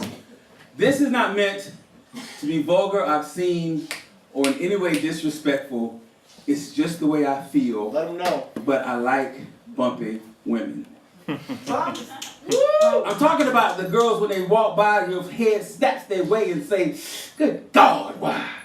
Now again, I must reiterate what I said in my first statement so the right message is sent when I say that I like bumpy women. Now, I got mad love for my thin sisters and the skinny winners of Miss America patches and the like, but this is about the ladies in my life that made me want to cry in appreciation for what God gave them. I like bumpy women. I'm talking about a body that'll make a Coke bottle look like a test tube. A real supermodel with a thickness rules. When she walks from behind, it looks like two puppies playing under a blanket. And if the booty was God, I'd have to bow down and thank it because it's so lovely. I like bumpy women. I don't mind a little pudge in the stomach because right above it are more bumps and you just gotta love it. There's something about a thick woman that makes you buy roses by the dozen and get their hair done and stuffed animals on an amusement parks and their thighs bring sparks to my eyes as they gawk at the prize and envision the prison that my attention's been placed in. I like bumpy women. Now, Orlando, I sure hope y'all feeling a brother when I say that I'm a lifetime lover of the cuddly members of the opposite sex, so fine and complex. My mind is vexed by the complexity of their femininity, their outer beauty surpassed only by their inner beauty, symmetry of intellectual aptitude and a sexual attitude to give a brother what one sister told me was called good loving. I'm gonna do that again, it's hard. Let's go. Good loving. Yeah. I like bumpy women. Not dumpy women or frumpy women or slummy women or bumpy women, but phenomenal women, slightly abdominal women, them good looking women, and them good cooking women, them all meal eating women, not them just salad eating women, them occasional gym type women, them loving on a whim type women, them filling out jeans type women, them bring it to your knees type women, them flirty type women, them Lord have mercy type women, them holding their own type women, them swollen around the colon type women, them off the easy type women, them wheezy type women, not them sleazy type women or head peasy type women, but them junk in the trunk type women and pumps in the bump type women, them queen size pantyhose type women and plus size clothes type women, and they'll bust you in the nose if you call them hoes type women, them pretty toes have women who got it, clothes have women. Now I'm gonna have to close by these women because God knows that these women got my nose open. Because Lord knows I love bumpy women.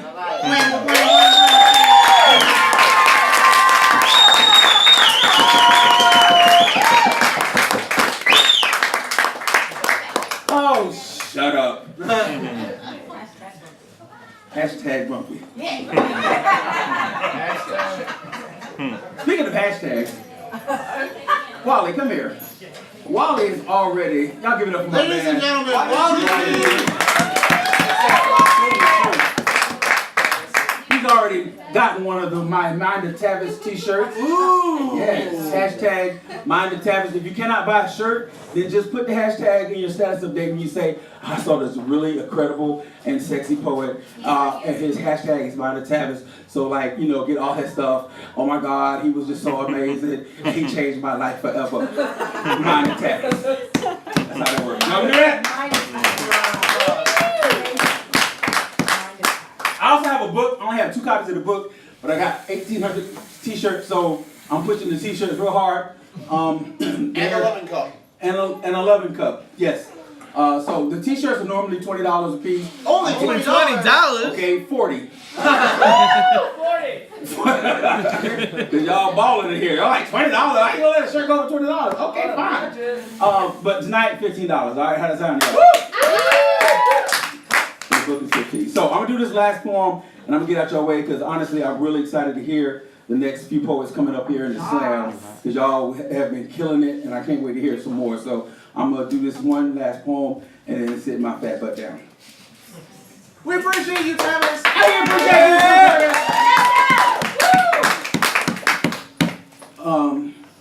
gotta shout out some people. I don't normally do this, but this is kind of special. I used to live in Orlando for 4 years.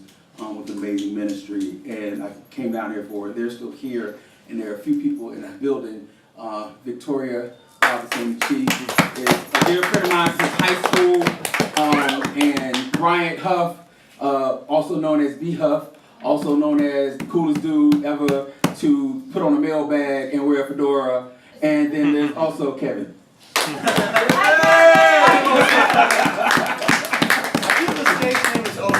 Oso Kevin. And Oso Kevin. He goes by Oso Kevin. He and I grew up together. Like, we realized in this room, I thought Victoria was the oldest person I knew, or the person I've known the longest, but it's been Kevin, because I've known him since I was like 10. So, and I'm now, well, I wasn't going to say my name, but I did it in the first poem. So, yeah, I'm 43 now. So, we know each other 30 plus years. It's been a long time. Damn, man. That's what she said. All right. I can do those all night. So how many, has anybody here ever been hurt? Too real. Yeah. It's true. Not clapping, I'm being rude. Does, Sorry. so that means that y'all know pain, right? I've heard of it, yes. Well, it's fascinating. I'm with you, because I also know pain. The only difference, though, is that I actually know pain. I know pain so well, in fact, that I know Pain's last name. Perry. Pain Aloysius Perry. And I invited him to dinner, and we had dinner together.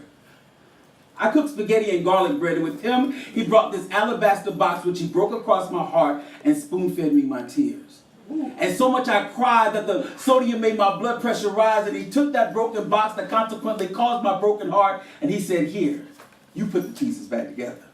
And I didn't think that was fair, because I'm looking at the pieces of this box and the pieces of my heart, and I can't tell them apart. So I dropped them and picked up my notebook and pen and tried to use the leaves and ink to make mortar, and my words as bricks, but instead of fixing my broken heart, I built this wall to protect it. And it had a door, but I wouldn't give Pain the key. But all this poet's notebooks and all this poet's pens couldn't put this broken poet back together again, so I blame Pain. I even made fun of his middle name. Aloysius, Aloysius. Then I saw himself in his own eyes as he explained that this wasn't his fault, because that alabaster box was my heart, and he was merely a byproduct obligated to show his face, because he actually got my heart from fate. And I know fate. I know fate so well, in fact, that I know fate, no, not him, fate's right here, pay attention. I know Fate's last name, Franklin. Fate Maluka Franklin.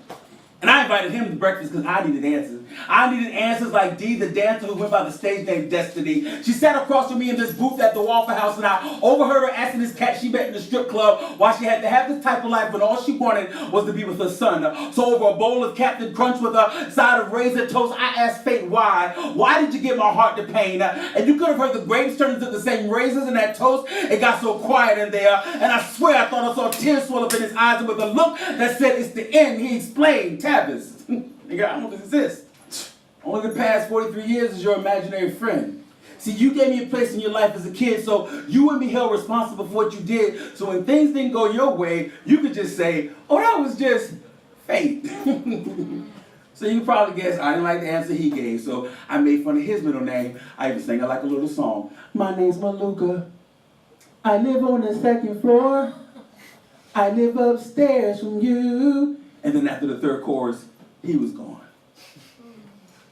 I love when I do this song, this poem with a lot of white people, because they always give the reference. I Pretty much.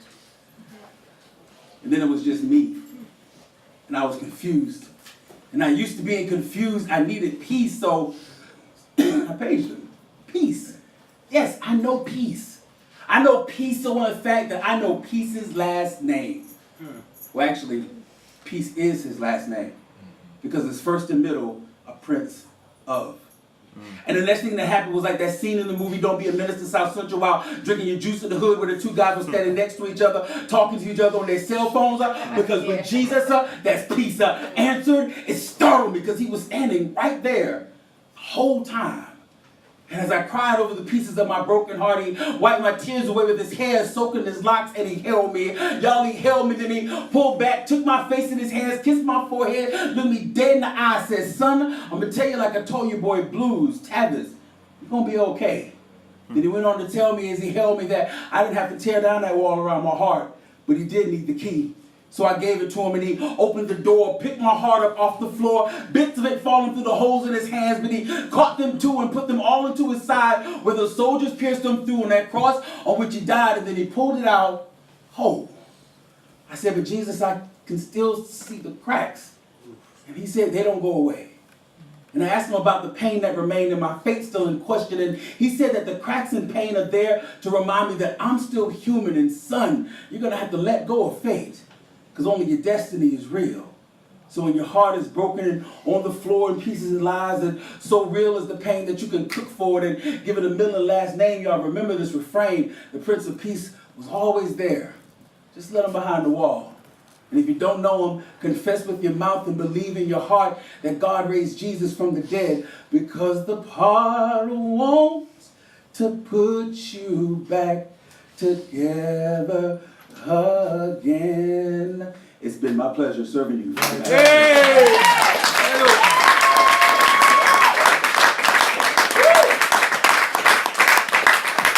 I had to slam against that once. Tavis Brunson, everyone, give him a round of applause. Yeah, I heard some air horns. Can we get some air horns for Tavis Brunson?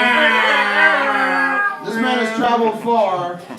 What time do we have right now? If you haven't already, please donate to the Loving God. Please buy the t-shirts. He's only got 2 books left, so if there's only 2 literate people in the building, hook him up. I'll call it 5 minutes, and then we'll restart the slam. But real quick, here's the order for the round of the second round. Pardon me. First of all, round of applause for Milk Bar and Brett for letting us take my friends. We're going to take a 5-minute intermission so you can buy those t-shirts and buy those books and become Facebook buddies and whatnot with Tavis. He's traveled far. Please shake his hand and ask him any slam advice thereof. Order for the second round. Please applaud as I mention these poets. Performing first will be Dennis Amadeus, followed by Mona Baudet, followed by Rollo Jones, That's my teammate. followed by Ashley Smedley, followed by Cappy Coo. We will reconvene in 5 minutes. Get on the line, get your shit autographed by Tavis. Give him another round of applause. Buy some beer. That's like, I'm gonna shout out Puerto Rico. You get next to chance. Okay, go ahead. No, you just did it. Oh, I was about to say. Because I got another one. Jared and Crystal, we got our judges. Fantastic. In the building, son. Let's keep it going. If all poets can enter the building. You ready, Master Scorer? Give a round of applause for our butt massage this evening, Joe XO, everyone. He's working hard. Hey, y'all better hurry up and get drunk. Yes, definitely drink. The poetry gets better. I'll tell you why he said that. You missed the whole thing. As we conclude the night, please keep your cell phones, pagers, small children, animals, etc. to silent or vibrate. So courtesy for whoever's on the mic. Coming up, again in this order, will be Dennis Amadeus, Mona Baudet, Wallo Jones, Ashley Smedley, and Cappy Coo. Mona Baudet is on deck. Ladies and gentlemen, starting off the second round, the winner's circle of the slam. Big round of applause. Drum rolls on the tables. Step, maybe a little louder. Mona Baudet is on deck. Come to the stage. Keep it going for Dennis Amadeus.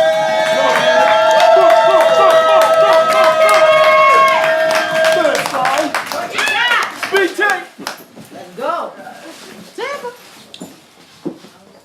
Come on, puppy.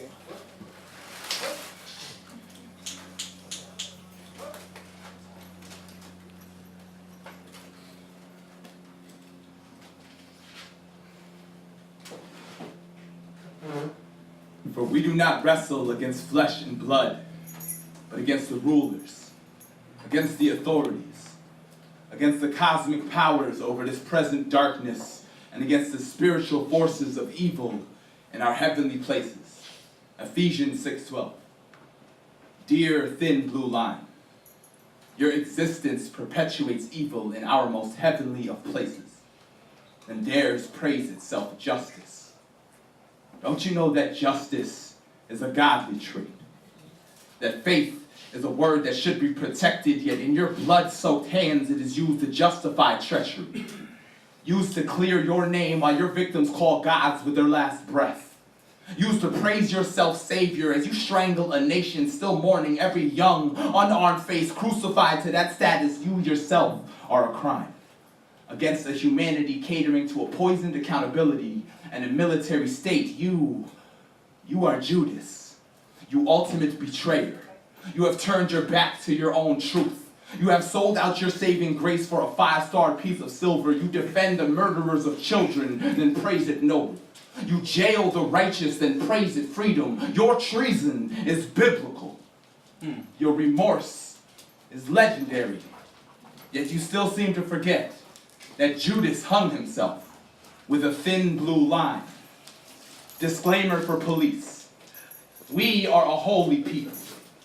Those are God's sons you are leaving strewn about in the streets like cannon fodder, and you may have your man-made power in these man-made times, but your man-made endowments leave you blind. You cannot accrue a debt against God without paying interest on your soul, and one day you will die. And it won't be in the line of duty because statistically this is the safest time ever to be a police officer. You will sit peacefully on your deathbed, having enjoyed a long, fruitful life of serving your community.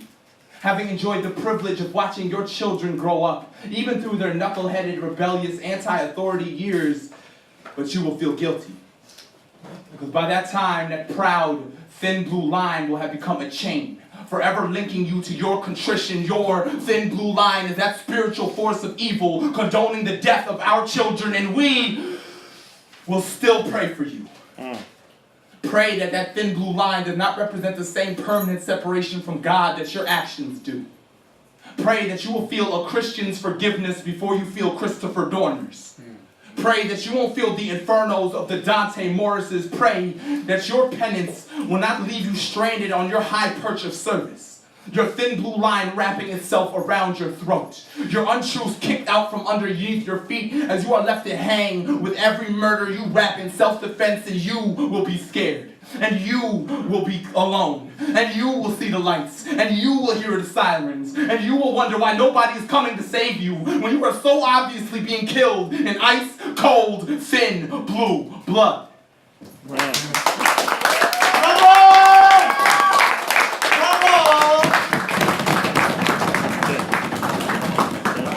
Keep an eye.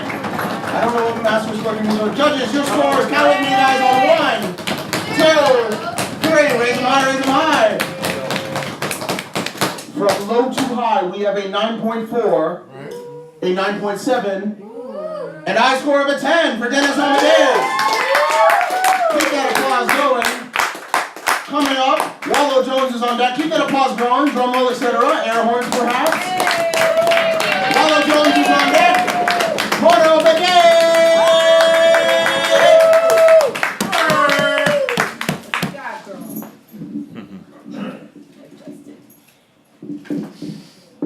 Righty tighty.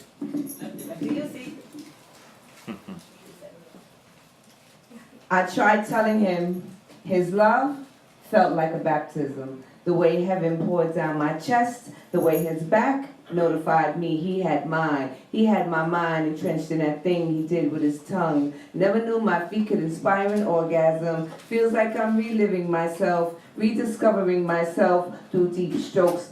Told him that I never tasted that flavor. He said he was made from honeysuckle chocolate-driven kisses. The way he ransacked my French quarters, I should have known the levees would break. I should have known the love we would make. My mind feels like an out-of-body extraterrestrial experience. We fuck galactic. Call me a Jedi, a foreign interpreter. I interpret the language of his tongue. When he communicates, we come.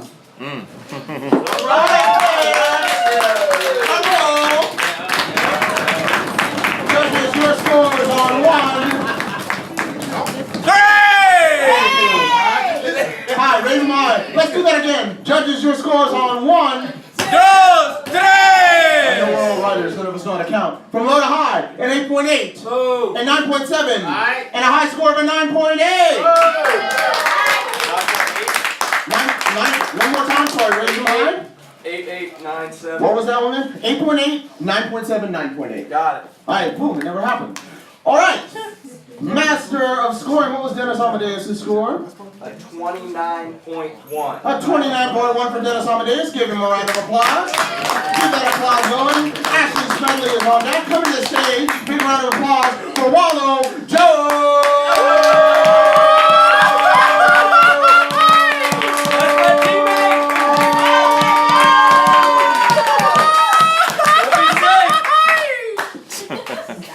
Hueva.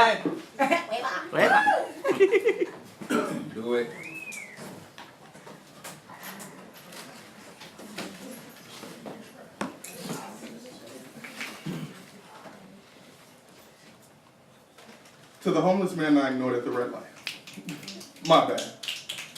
I know you know that I saw you. I imagine that's a common occurrence. Awkwardly averted gazes. People hoping that the light changes before you get to their window. An excuse to keep their eyes forward, something to suppress the guilt. Hell, I'm no better. How happy I am that my tent is dark enough to hide my shame. To keep you from putting a face on the asshole who turned his music up as you got closer to his car. As bad as it sounds, I hope you're not too fucked up about it. Because why would you want me to tell you? I work 60 hours a week and I'm half a paycheck from being out here with you. What good does me saying this my last to Wednesday and I gotta eat do for you? Why would I remind you that most of us are raised to believe that every panhandler, beggar, and red light vagabond are nothing more than cons, drunks, and junkies. Lazy good-for-nothings with nothing but themselves to blame, entities not worth the energy it takes to treat someone like a human being or something close to it. Still, it's pointless for me to say, I think it's awful how we treat homeless people in America. It's horrible that we build more animal shelters than homeless ones. How terrible it is that some of you served your country and all of you get treated like garbage. It's worthless for me to say, I think it's fucked up that most of us would rather see you in the rear view. The sight of you fading away helps us forget that even here, in the self-proclaimed greatest country on earth, during a time when there's an obesity epidemic, there are people starving. I know you know that it sucks. I can see it on your sun-beaten face. The shirt that has lasted far past its prime. Jeans that don't remember whose legs they originally belonged to. Shoes that have carried the weight of many. I have few words that will ease your heart. The only helpful thing I could say is that I had a few dollars for you. And I hope you're not too fucked up about it. But the light changed before you got to my window. Keep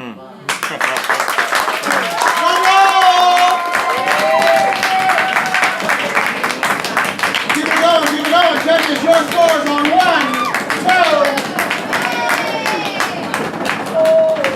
Get it right.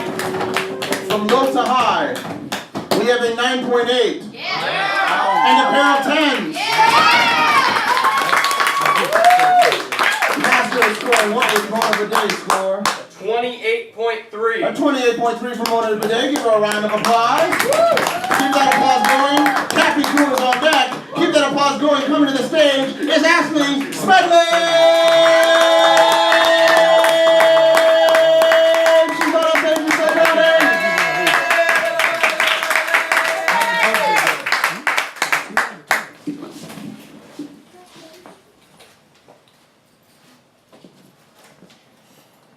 She paints with her biceps. Can carve a portrait out of paint and water like a world wonder that no one has seen yet. I know she's out of my league, but I never want her to find that out. My mouth doesn't know what to do with her. I say, there are so many parts of you that I can't understand. So I will take you like a 3-semester series on the art of loving you right. I learned to study like a PhD candidate. When I turned in my first research paper, I asked her to never go easy on me, even when it hurts. My approach to love is to do it wrong long enough for her to tell me how to do it right. Let her mark and tear and highlight. Last night, I was noticing her fingers. They're stained in the corners like an heirloom tablecloth. She has been setting a place for me since the beginning, all porcelain and grace, like the amazing grace I sang at so many funerals was meant for her. Like it's no coincidence that I fit in her hand-me-downs. Make no mistake, this was intentional.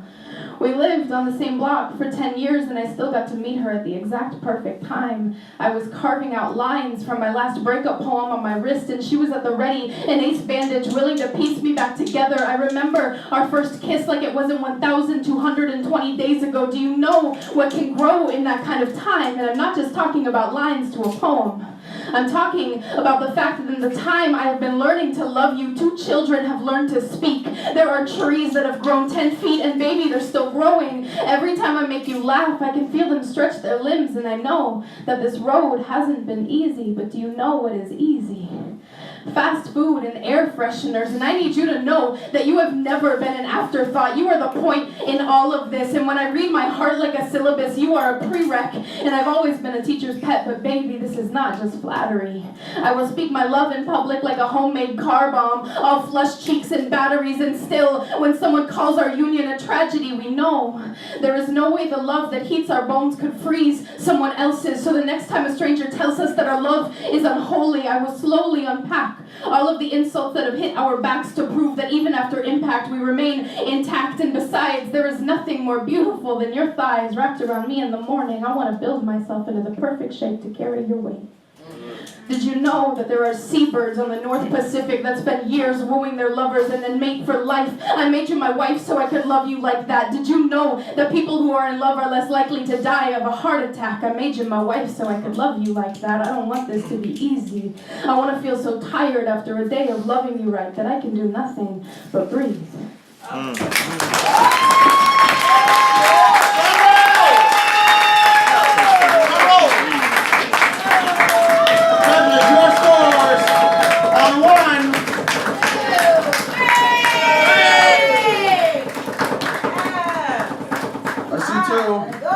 From low to high, we have a 9.5, a 9.6, and a 10. Keep that applause going. Master of scoring, what was Wallow Jones scoring? 29.8. A 29.8 for Wallow Jones. Give him a round of applause. Our final performer this evening, please keep that applause going for Cappy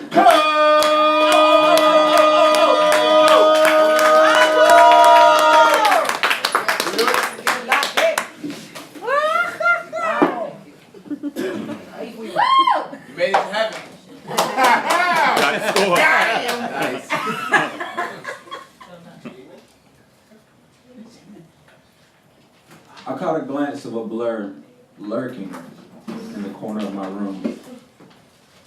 Confused, with eyes unfocused, I approached it. And then I knew. Speak your name, fallen one. What's your business here? Oh, now my name you'll have to guess, but I'm here to make a deal. Let me cut to the chase. You obviously have what it takes to be mentioned as one of my greats. I mean, I just walked in on the end of the last piece recorded, and I gotta tell you, I'm impressed with your poetry. No, what am I saying? It's the best I've ever heard. But with the words I provide, your name wouldn't die. Now your soul, that's a different story. But you know, man, YOLO. You like that? I came up with that one. No worries for the wicked, that's what I can promise. Come on, let's be honest, like, isn't that your thing? Your life was nothing but pain before you thought you saw me. Forget about the gossip, even though that's my product. No loopholes in this contract, scouts honor. Yeah, I crossed them. Let me take it down a broad path I paved just for you. If you see others walking it, man, they're following. Get in front, you'll see that it's true. Any woman you want, Cap, I got them discounted. Give your lust and keep your love if you can find it in the morning. Respect, power, money, and I know how much you love that weed. Worship me, then all you see belongs to you through me. You've earned it. Now, I got a red pill. And I got a blue pill. But you've seen this scene before. Knowing you, you'll take both and overdose on lukewarm. I can sweeten this some more. I see your face is kind of sour. Bro, just tell me what you want, because what you need is right before you. I thought about it for a second. Who am I kidding? I told him I'd sleep on it and decide in the morning. Well, he must have been in a hurry, because his face described impatience like, I ain't waiting. They call me Satan. I didn't want to have to do it, but I'm running out of options. Time to delve in your brain and pull out the pain of memories forgotten. The trust you gave out, but never received. The love that ran out before basic MT. That hate in your heart, nah, you can't hide it from me. Now tell me again, Cappy, what will it be? And this time, answer me correctly. I'd be lying if I said I told that demon no. But surprisingly, the truth is, God still saved my soul. He put certain people in my life that knew exactly what I was going through. Took the thorn from my side that was stuck with my own will. But left the rest in place in hopes that one day I would be able to pull them out myself. Being perfect is the goal that we never seem to score, but if you give your pride to God, you'll find that you already won. Then from there, that baby's crawling. Man, real talk. I'm still just a toddler. But I got a father that feeds me loving words from his book, and each day I grow a little bit taller. As for the blur that was lurking in the corner of my room, well, I see him every day. but thank God it's not in the mirror. Thank you. Drum roll! For the final time this evening, drum roll. Judges, your scores on 1, 2, 3. Raise them high, raise them high. From low to high, we have an 8.6. And a pair of 10s. Big round of applause for everyone we've seen this evening. Joe XO Masters scoring. Give Joe XO a round of applause. He's been working hard all evening. Yeah, more. Everyone, hey, this guy, his name is Joe XO. That stands for Executive Officer. He's been working hard all night. Give Joe XO a round of applause, please. Joe XO Masters scoring. What was Ashley Smedley's collective score? A 29.1. A 29.1. And Kathy Koo's score was a what?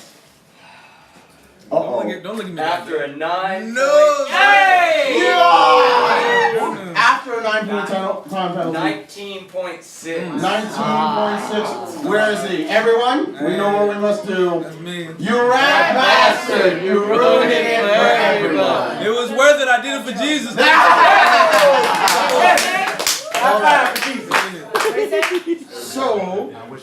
So we have a tie first. Well, I mean, if you want to go by the way you do other stuff, or I'm good with that. I'm good with that. like the game. Sorry, somebody knocked the other person out. No, I'm good with that. Wait. We have a tie for second/third. No, that works out, right?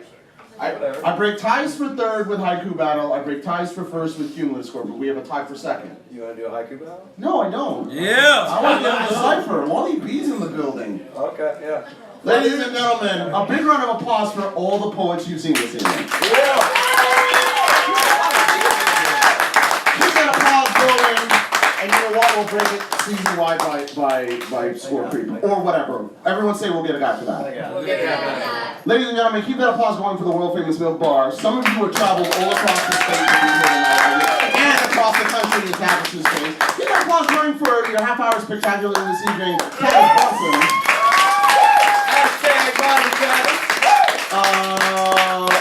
What the fuck? The Bar Dogs. Give it up for Buddy and Cody. All hail. Tavis, your family. This is your first time here, as far as I know. So we have an in-house tradition. Our rap name, slam name for Orlando is Olympus. So we like to say, "All hail Olympus!" Everyone, "All hail Olympus!" All hail Olympus! All hail! We make our own amendments. We'll work on it. But ladies and gentlemen, a big round of applause for all our performers this evening. In 5th place tonight, Cappy Koo. Give him a round of applause. The slam is over. I can be biased as possible. That is the first time we've ever seen Cappy Koo do not one, but both his pieces tonight from memory. He deserves a special round of applause. Hashtag no laptop. In 4th place this evening, ladies and gentlemen, I love newcomers, giggity. She hit us up on our Facebook page. If you aren't on that, please join our Facebook group. She came all the way from Harlem. This is her first ever slam. Mona Bidet is our first person to welcome to the madhouse. Now, technically speaking, this is a tie at 29.1. We'll figure out math-wise. Dennis Amadeus came all the way from Tampa. Technically, he's in 3rd place. He is affiliated with a slam in Tampa. He'll tell you more about that as well. In 2nd place, splash, whatever. Ashley Smedley. Give it up for Ashley Smedley. And I believe this guy, along with Troy Cuneo, wherever he is now the second person ever to win 2 slams in one season, if I'm correct, and I'll check the stats, etc., etc. His name is Wallow Jones, everyone. He's in the back. Wallow Jones wins $50 from Brett Ashman, the bartender this evening. And again, I don't have them printed up, but I have 2 extra tickets to the slam on Thursday if anyone is interested. The slam's over, everyone say Opa! Opa! So here's what we're gonna do. what we do is we don't really have an official open mic. We have what's called a cipher afterwards, or a game of poetry tag. I'm gonna start it off, and then I'm gonna. Victory lap? Victory lap. Oh, true, Dad. True. Thank you. Thank you for marking me out there, ladies and gentlemen. Thank you, Matador. Thank you, Matador. Thank you for reminding me. We got a guy for that. Our winners have an unscored victory lap, so please give a round of applause returning the stage, Wallow Jones, for his victory lap. I appreciate you marking me out, Matador. I'm just making sure I get it. And then I got next. And then I got next in the cipher. I'm going to tag Wally B. Wallow Jones, everyone, give him a round of applause. Oh, hell, Wallow. Please don't. Wallow, oh, hell. Good evening, everyone. My name is Wallow Jones. Respect Mike. I'm really just some guy, you know, like, it's cool. I guess I have to do a victory lap. You can do whatever you want. You want to do a haiku? You want to do a cover poem? You want to do anything he wants, so he can make everything. Interpretive dance. Monologue! Well, I'm gonna read a book out of my book. Poem out of my book. I would love to, but I guess I'll do something. I didn't do this tonight. I was thinking about doing this tonight, so I guess I'll do it. Hello, my name is Wallow Jones, and I'm trying out for the role of Traymar Jenkins. Woo! Damn! Oh, hell no. Watch your motherfucking mouth. Actually, can I try that one more time? I'm not your magical Negro. I won't teach anybody how to play golf, nor will I cure a man of ball cancer who will carry out my death sentence knowing full well that I've been wrongfully imprisoned. I am not the black best friend whose only job is to... God damn it, Curtis. Rewind, I am not the black best friend whose only purpose is to slap you when you say something racist, shout out stereotypical one-liners, give advice, or add diversity to the group. I refuse to teach the white boy how to rap. I won't teach the white girl how to dance. I am not the person who accepts the outside and tries to assimilate them into my two-dimensional group of black friends who won't accept them and will eventually reject me. I will not let you emasculate me by throwing me in a dress, and no, I don't think it will make the scene funnier. I am not the wisecracking assistant, thug number 2, or the ghetto crime lord. I am not waiting for the scene where I get to sing, rap, or dance, and I'll be damned if I'm the first person to die in this movie. Even if I went to Juilliard, it would mean nothing to you. I might as well hand out arcade currency because in Hollywood, hell, I'm just a token black guy. And oh yeah, please don't make me a market employee by throwing me in a superhero costume. And though that may not be your intent, I refuse to spend the next few months bombarded with racist tweets about why a black guy can't play a fictional comic book character in a movie, or the reporters asking me how I feel about said tweets. But since Ryan Gosling got the role of Shaka Zulu in the other movie I auditioned for, damn! Oh, hell no! Watch your motherfucking mouth. Well, did I get the part? Thank y'all, everybody.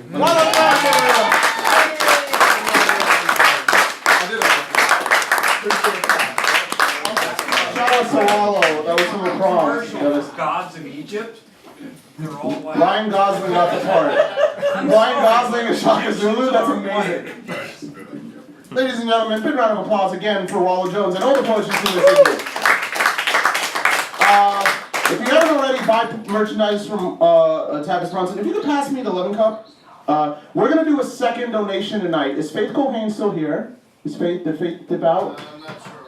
Oh, please, I'm actually going to do a poem for Faith. Here's the thing. We are what is called a PSI certified venue. That's Poetry Slam Incorporated. Just that way. I'm poeming or something. I'm going to do a poem for Faith if she's still here. Oh, Do it anyway. We'll do it. I'll do it anyway. And then I'm going to tag Wally B because Wally B is our feature next month. Give him a round of applause. Woo! I'm really excited that Wally B's here. So Faith Cohane, this is a PSI certified venue, which means we send people to big events. Shout outs to Gigi. Gigi is going to the Women of the World Poetry Slam. That's why we're making that slam. I won't be going, but Joe XO will be there to chill and get turned down by female poets, undoubtedly. Probably. Give him a round of applause. He is supporting us, jokes aside, he is supporting a slam he can't participate in. The operation didn't come in on time. But Faith Colhane, I don't know if she's still here, is our representative. So if she's not here, I guess I'll figure out how to get this. But all the money you put into this second collection goes directly to take care of hotel, food, etc. in Brooklyn. And this is a poem for Faith. One reason we love Faith is she talks.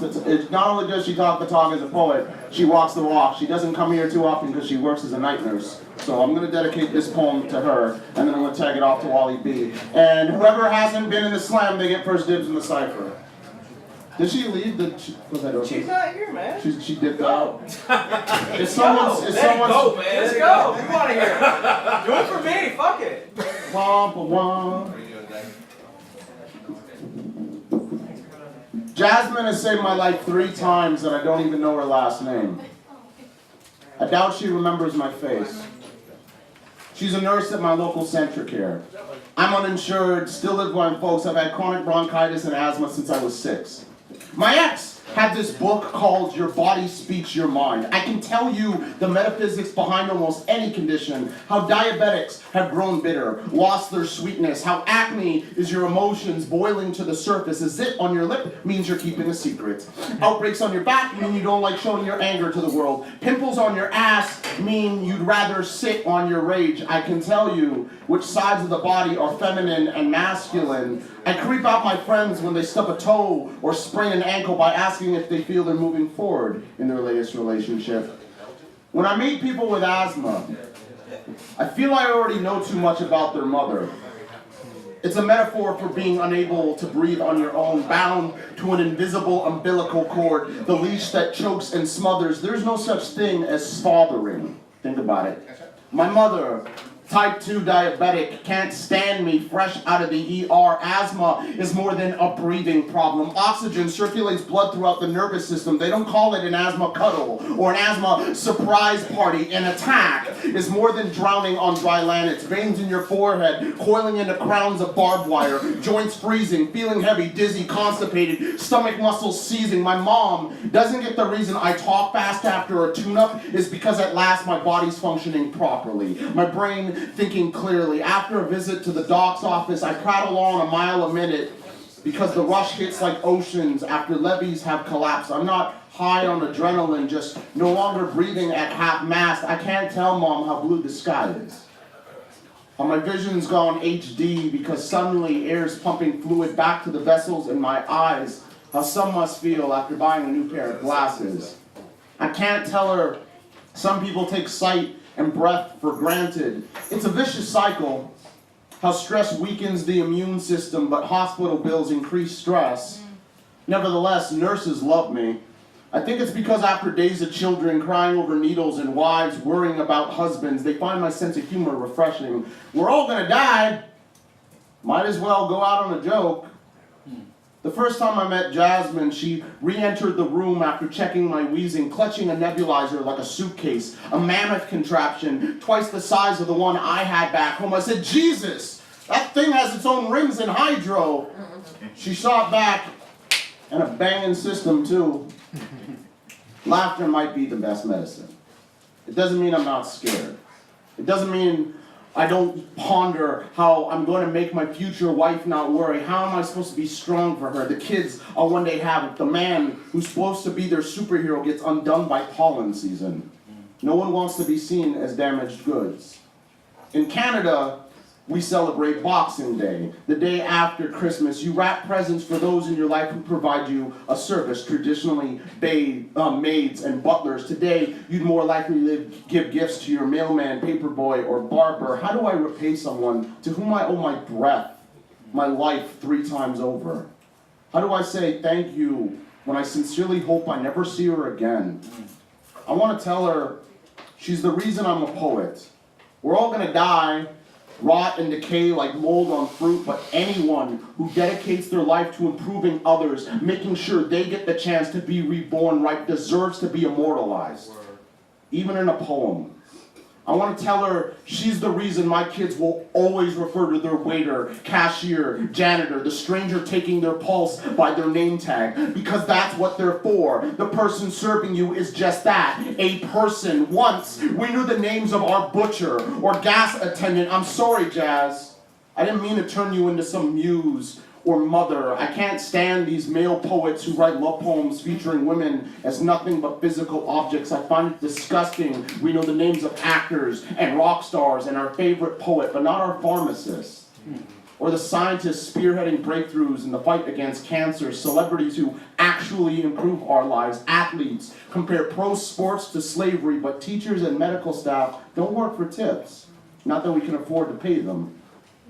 I still hate hospitals, but recognize mercy.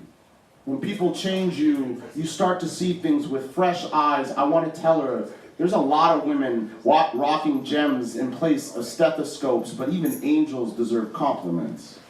Women should be complimented on what they do, not how they look. There's something beautiful about prescribing resurrection as a day job, and I, for one, think scrubs are fucking sexy. Ladies and gentlemen, kicking off our Cyber Night, everyone who hasn't signed his first dibs, I definitely want to see Noir Gente and Logan up here. This guy will be our feature next month. He is the victor of the 2nd annual Die Hard Slam. Coming all the way from Tampa, please put your hands together for Wally Bay!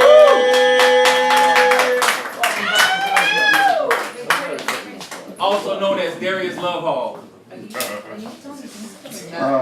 Many of you all may remember me from Facebook as the unwilling victim to Love Jones meme attacks by Tavis Brunson.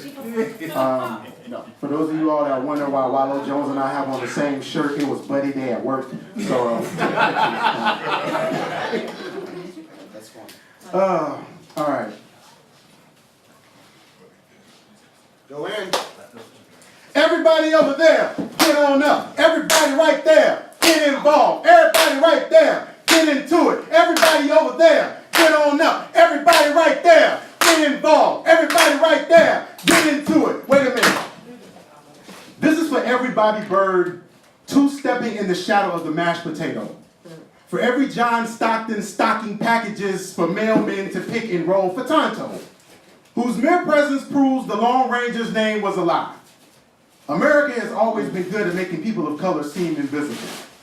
For Donkey and Robin, the unsung heroes of Far, Far Away in Gotham. For Oscar the Grouch and the Count, teaching us that attitude and numbers are the two most important things on the streets. For Watson and Shaggy, solving cases, yet Sherlock and Scooby get all the credit. For Mr. Spock, who never would have gotten the Enterprise lost in the first place. For the Supremes, for the Pips, for the Blowfish, for the Holograms, for Kelly and Michelle. Well, okay, I don't know about Kelly. For the Family Stone, for the Sunshine Band, for Jughead, for Aquaman, hashtag respect underwater culture. This is for Eleanor Roosevelt and Michelle Obama, first ladies who refuse to just smile and wave, for Coretta Scott and Betty Shabazz, for the women treated as second-class citizens that mother movements, for 2/3 of the 99%, for ushers and serving lines camped outside corner offices choking on bootstraps and neckties while tied to someone else's legacy. And if y'all want to hear the rest of that poem, I will check y'all out next month, March 17th, for my feature. No doubt, that's how we do. Who wants to decipher? Yeah, raise your hand if you want. Kira, you want in? Who hasn't? Logan? Logan first, because Logan didn't slam. All right, so y'all put your hands together, give it up for Logan. Sam, why you cheating like that? Hey man, that's how we do it. Coming back. All right.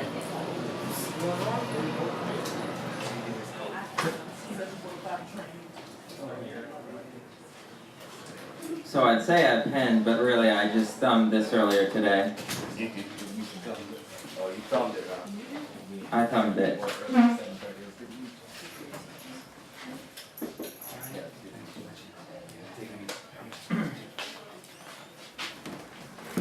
Working title is Red Nails and Cool Whip.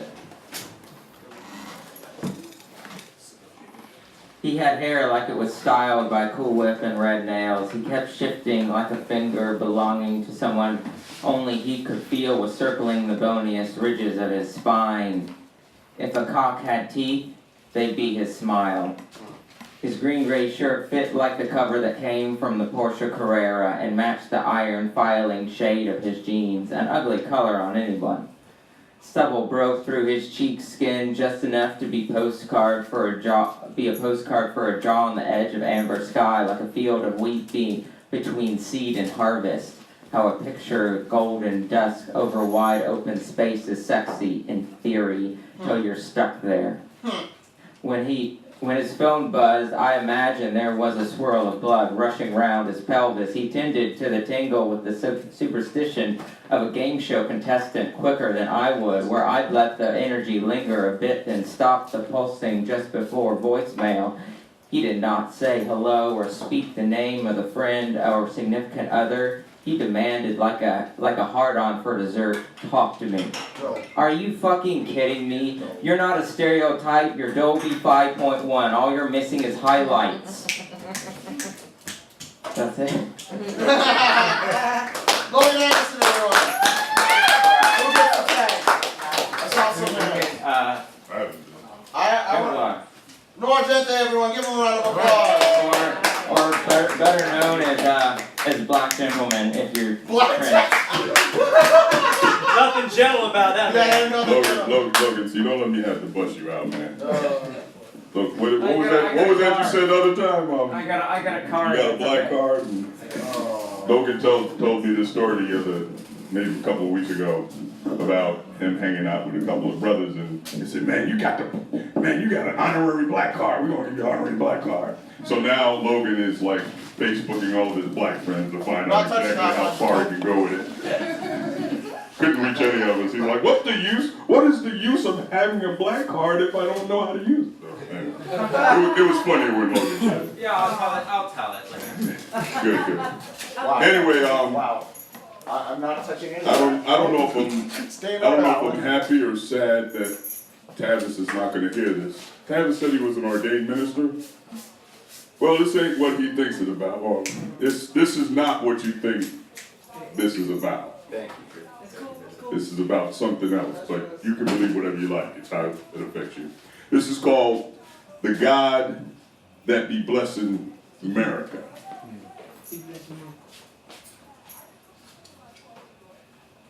All this time, I've been expecting too much from America.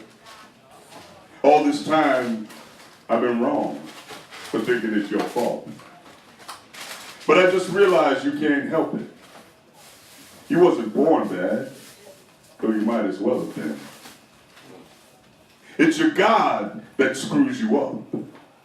Your homicidal, genocidal, date-raping God. What did Mary know, and when did she know it? Did she dress provocatively? Was she asking for it? Maybe God just waited till she passed out from too much wine, too much Jesus juice, and he swooped in to divinely have his way. God be the best cat burglar of all times. He be smooth with his, just ask Michael Jackson. It's your God that screws you up. Your fornicating, woman-stealing, one-night stand God. I wonder how it really was when Joseph found out. It ain't like he could do a damn thing about it no how. God didn't even have the decency to tell him himself. Sent one of those angel thugs to do his dirty work. Bet it went down like an episode of Maury. You are not the father. Bet Joseph was the one who invented the phrase, deadbeat dad. But it ain't like Joseph was going to work up the nerve to actually step to God. First and last time someone tried that, they ended up in hell. The devil knows. It's your God that screws you up. Your half-stepping, voyeuristic, schizophrenic God. How much you want to bet Allah and I am be the same dude? Lay 100 that Jesus and Muhammad got the same fingerprints. I can hear him laughing when Christians and Muslims hate, chuckling at the irony of his promise to redeem you all with the blood. He knew you wouldn't read the fine print. He knew you'd never figure out that the blood would be yours. Your God just might be the worst son of a burning bush ever was, is, will be. But never forget what it is all about, my friends. Always remember, he loves you. And killed the kid he had out of wedlock for you, just for you. Love him above all, even if you hate everything and everyone else. Thank you. I see Alex Rimini. I'm really happy to see Alex back in our lives, and I'm surprised you haven't slammed before. We used to go to Natura, and I think you came through a few times to Austin. But I have been a fan favorite of this young lady's writing for quite some time, and she's wearing. If you haven't seen the stockings, it's the dialogue to Hamlet. If you're not going to applaud her for any other reason, then stockings go. Alex Rimini, everyone. They were only $13. Hey, so I wear glasses and I don't have them on, so I'm gonna stare, but I'm not a creeper. I just want to, you know what I'm saying? You gotta let people know nowadays. So it's like that guy keeps looking at more than everybody else. Last week on Wednesday, a car slammed into the back of a Toyota Corolla, pushing that Toyota Corolla into another truck in front of it. The driver of that Toyota Corolla was taken to the hospital and she died. Her name was Maxine, and she was a very close friend of mine. I obsess. Was she listening to the radio? Did she have a CD playing? Was her phone hooked up with an aux cord? Was she listening to Say Anything to Mariana's Trench to Panic at the Disco? Or was the 411 pain commercial on the radio again? The one that got stuck in your head, which is a really considerably great marketing technique. Right. I digress. I obsess. Did she know?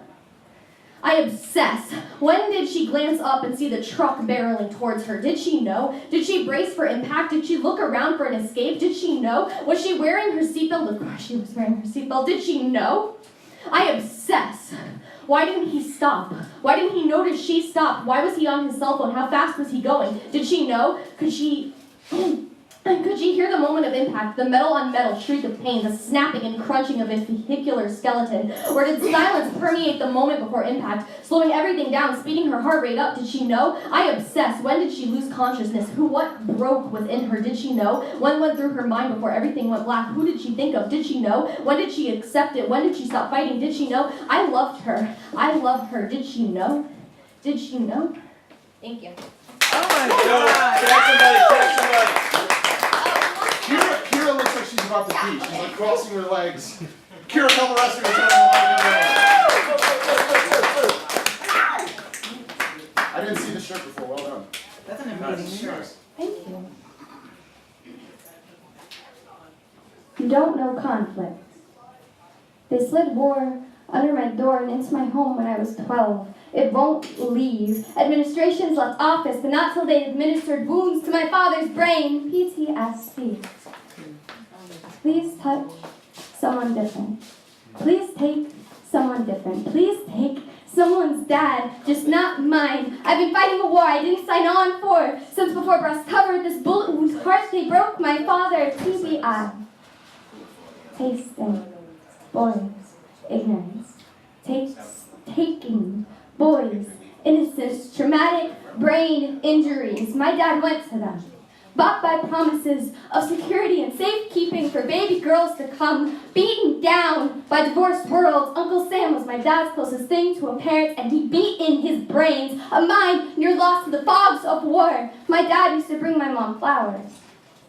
So they taught him that roses were for his friends' graves, and feelings were for girls anyways. My sister spent Christmas alone in a hospital because, like flash floods, she fills us with her smiles. But sometimes she strikes. When she sees lightning, my dad sees terrorists. He sees a party color when he dissociates. Bamboo shoots have been slid under my emotions. My government got wet off waterboarding a wounded world before I began living in it. An enhanced interrogation of my childhood will find I lived a life armed with red-winged media monsters protecting my God-given right to hate everyone. So I will start with them. Let's see if burning bushes really talk. I hope those pictures of George paints peel nicely when I burn them, like the bridge to the dad I used to have. I'm ready to go fox hunting with friends. This patriot has been ready to act. I call them pussies. If I thought they could handle the pounding, I'd give them. Who knew the biggest sausage fest happens in a political party, dicks? All of them. It's not men in turbans they need to be worried about. It's me. And they don't know conflict.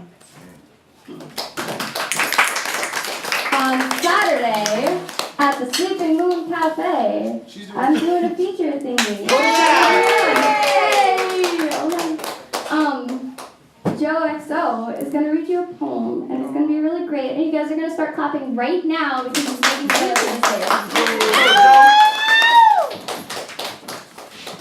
You should have hosted the night. That was good. Yeah. Have you seen me on Instagram? That's what I do. I do this for Noir, but you've heard it already. But I guess Wally, maybe I'll do this for you. I got political. I thought about a lot of other people's political stuff.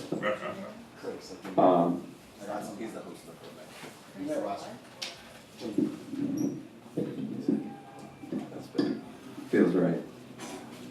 If you watch it on a big enough screen, the American presidential race is purest blood sport. Professional wrestle mania. Speakers in the town hall squawk and feed back loud static. The senator from Texas enters with 2 chainsaws tattooed to his biceps and a crucifix at his collar. Hissing whispers erupt into a thunder of brawling palms. The former governor of Florida carries his own podium out over his head and crashes it over a junior senator's immigration policy.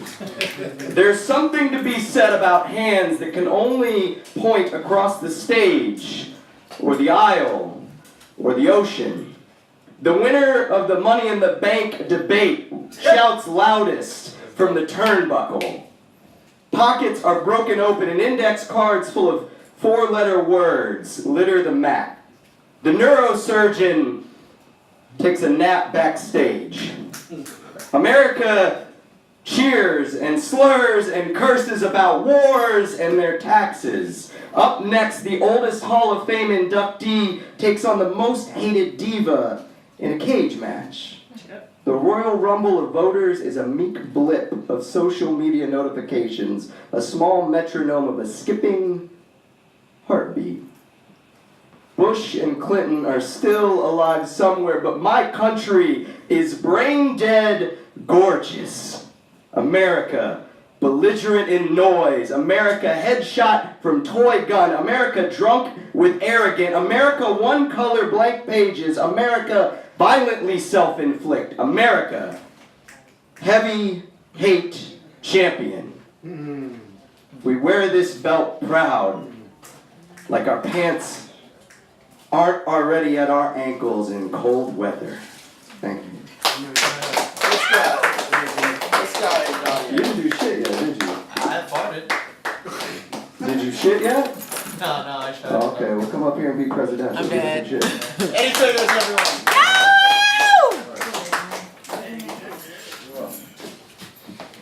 I'm not vertically challenged, brother. Yeah, I set it up for you, bro. I appreciate you. That's right that's here. love. Right here. That's us. You would have done the same for me. We operate in different frames. We could. Sorry for stuttering. That wasn't a poem. I just talking shit. Alright, the fuck am I gonna do?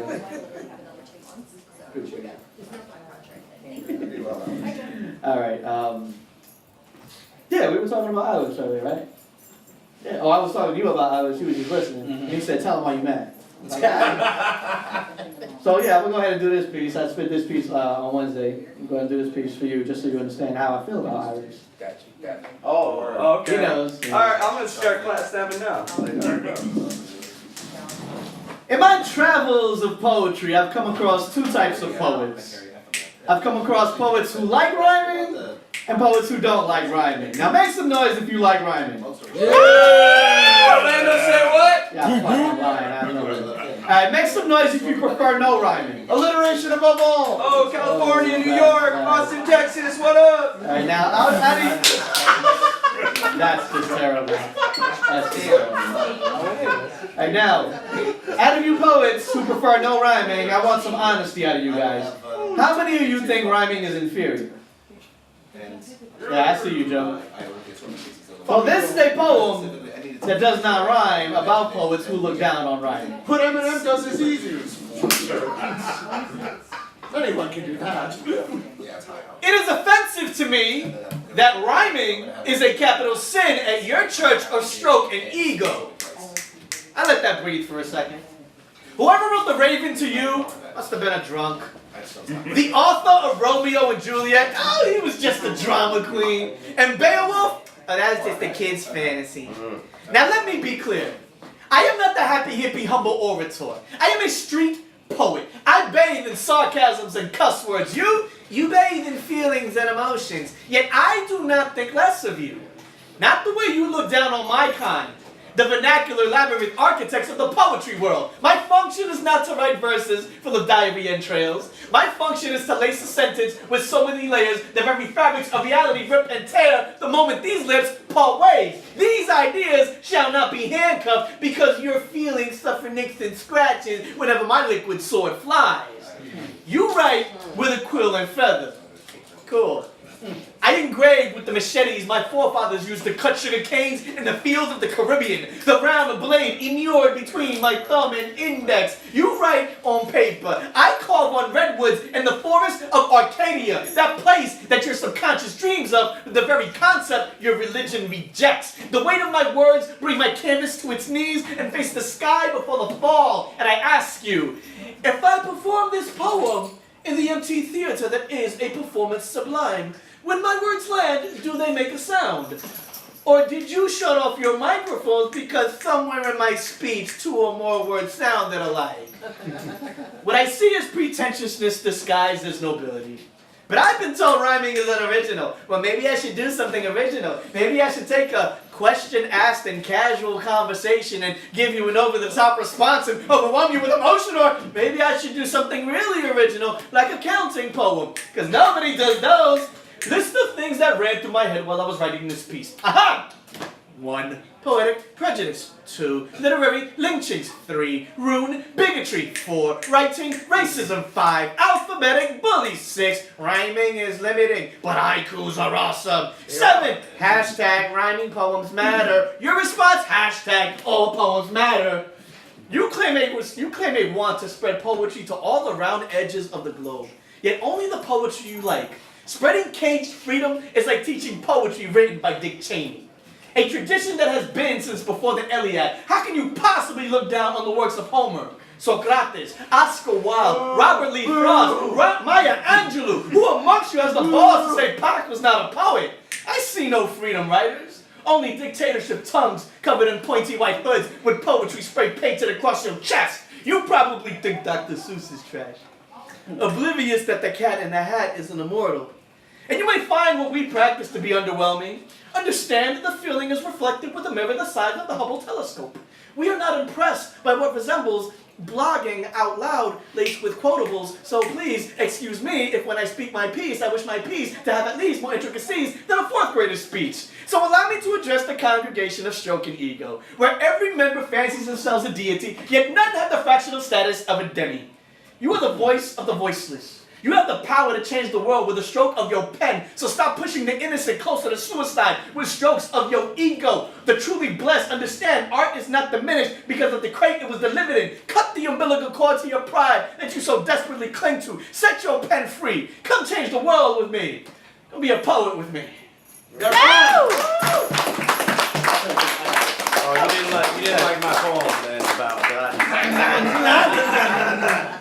Give it up for Eddie Figures, everyone. Yeah. Matador's outside, but Matador, when I was messing with Eddie Figures, like, no, boo, rhyming. I don't fucking care. Boo, rhyming, alliteration over everything. And Matador did the nerd glass. He goes, alliteration above all. 2 people got that joke. It's cool. This lady's name is Bonnie. Everyone say hi, Bonnie. Hey, Bonnie. So Bonnie heard me name check a guy last month I'm gonna try to do this. I'm gonna shout out, Jocelyn's out back. Sylvie and Jacqueline aren't here tonight, but I like the ciphers because this is a house of poetry. This is a house of poets per se. I'm really big on cover poems because you are just a vessel. So I'm gonna try to do this, and if I fuck up, I'm gonna go into a different cover poem. But I will say this, this is considered like the satisfaction of slam poems. This is like our Louie Louie or Freebird or whatever. Sing along if you know the words. Slow it down. Whoa. They're singing along already? Apparently. They're ready to sing along. Apparently they're very excited out there. This poem means a lot to me because I worked at a 7-Eleven and Shane never would always come in and mess with me quoting lines of this poem. We both know the smell of a convenience store at 2 a.m. with the backs of a lot of hands. Let's go. She offers me trucker crack, mini thins, it's like Vivarin. She doesn't make me feel awkward about it. She knows it's been a long drive and it's only gonna get longer. Offers me a free cup of coffee, but I never touch the stuff. Besides, I'm gonna need more speed than that. We both notice each other's smiles immediately. It's our favorite thing to notice about other people, our smiles. You can see it, the way our arms open up like cheeks, offering nothing more than you all are welcome here. Her teeth, she shows brittle nicotine teeth with spaces between them. Her fingers are bony. She's got no rings on her. She'd love to get her nails done. Once she got her hair fixed. They took out the grease and made it real big on top and feathered. She likes it like that. She will never understand some things, just like I will never really understand who buys moon pies or those rolling, wrinkled up sausages, but then again, she's been here a lot longer than I have. She's seen everything from men who grow dreadlocks out of their top lips to children who look like cigarettes. I give her my money, I wait for my change, but I feel like there's something more happening here, y'all. I feel like a warm bucket and dingy tiles that'll never come clean. I feel like trash cans of candy wrappers with soda pop dripping down the wrong side. I feel like everything just got computerized. I feel like these freezers cannot be restocked often enough, and I feel like if I were to identify myself as gay, this conversation would stop. That's what I do. I feel. I get scared sometimes. And I drive.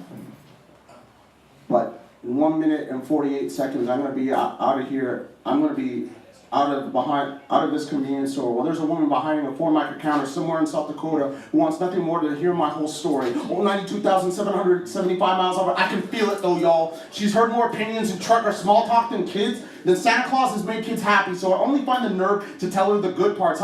She's the kindest thing that happened since Burlington, Vermont, and I want to leave it at that because men who are not smart at taking it further are cradled up like a nutcracker at a dusty back road, cradled her like a nutcracker and made her feel as warm as a high school education on a dusty back road or a beer in a koozie. I can feel it though, y'all. She's heard, I can feel it though, y'all. I can feel it though, y'all. Sorry, nope, it's gone. I'm gonna do a different cover poem. That's buddy. I feel it. Start from the last line and work backwards. That only works with my own voice. Let me try. You can do it. Yeah, give me some jazz fingers. You can do it, Curtis. I can feel it though, y'all. She's heard more opinions. So I'm finally to tell the good parts. She's the kindest thing that comes to Burlington, Vermont. And I want to leave it at that because men are not smart. Taking it further. Like a high school education doesn't grown up. I can feel it though, y'all. Something about fire and speaking through. Oh, fuck. The best part of the poem. Wait. Can multiple people comment? Yeah, let's do a group piece. The next part. You know what? High school education. I can feel like she's waiting here a long time for the one to come stepping through that door. 18 wheels who won't make force her feel like it's her job to suck the wedding ring off his dick. What will show her simply love. She's look. She does.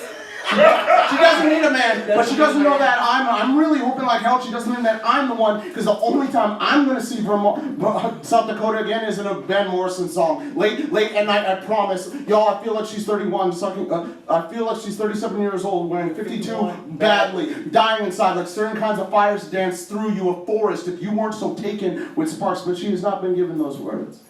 She's not been told she can definitely change the world. She knows some folks do, but not in convenience stores. And not with lottery tickets.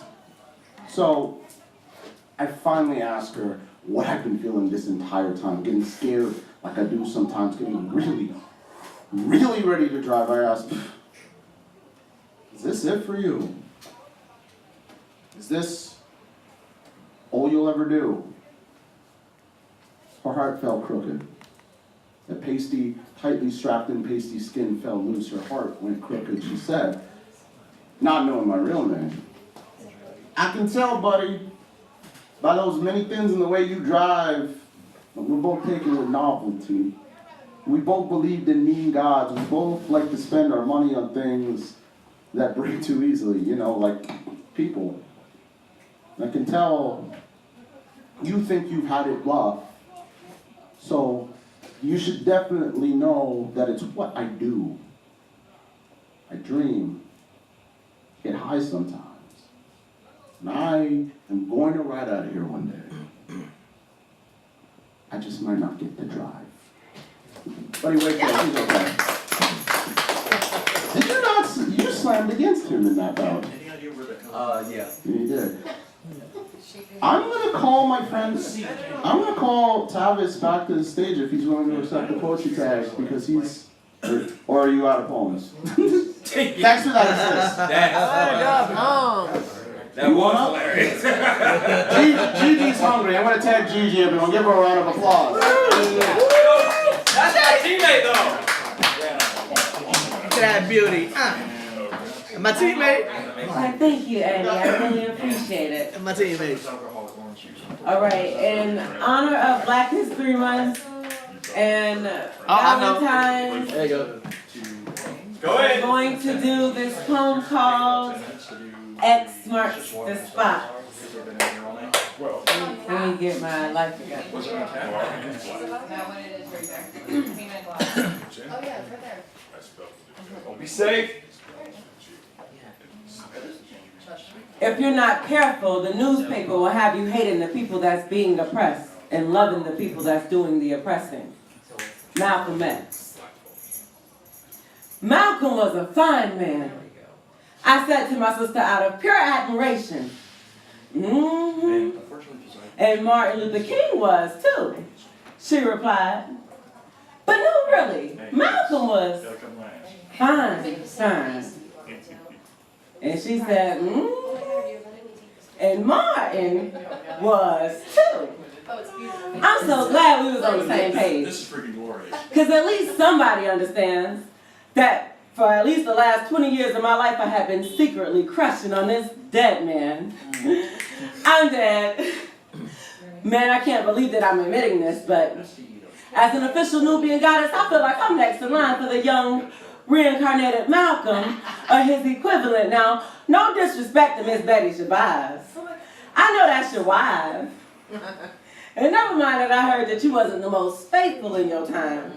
Now, don't get me wrong, I'm not saying it's okay to cheat. All I'm saying is that to whomever the new young Malcolm is, his wife is within a G. Now, Malcolm said himself, I want to be remembered as someone that's sincere. If I was wrong in sincerity. If I made mistakes, I made mistakes in sincerity. I can deal with the person that's wrong, as long as they are sincere. So Malcolm, I know that you can hear me, and forgive me if I'm making a mistake. But it brings great comfort to me knowing that you will still deal with me because I sincerely love you and need you in my space. And like you, I sincerely want to be remembered as your new wife. For your spirit I shall trace, and in the meantime, I don't mind making love to you in our imaginary place. Now, you said yourself, nobody can give you freedom. Nobody can give you equality or justice or anything. If you're a man, you just take it.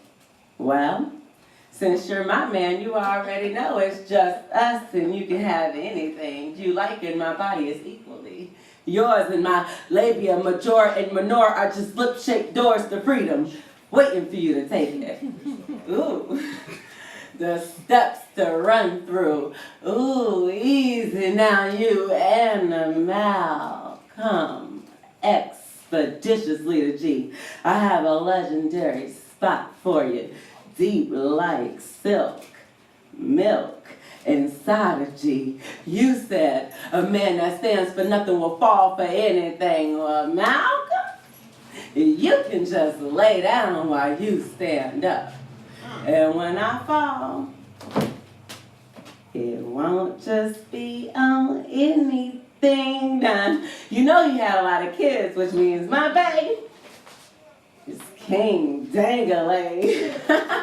Now, his birthday was May 19th. Though the media hardly covers it, this past year I had to work, but I bet you as soon as I realized I took off work early as shit. And if they wouldn't have let me off, I would have caused the scene. Like a drug addiction, I want my ecstasy. Don't care if he gets jealous, I want my ecstasy. I say I want my young Malcolm to see like S.I.X or S.E.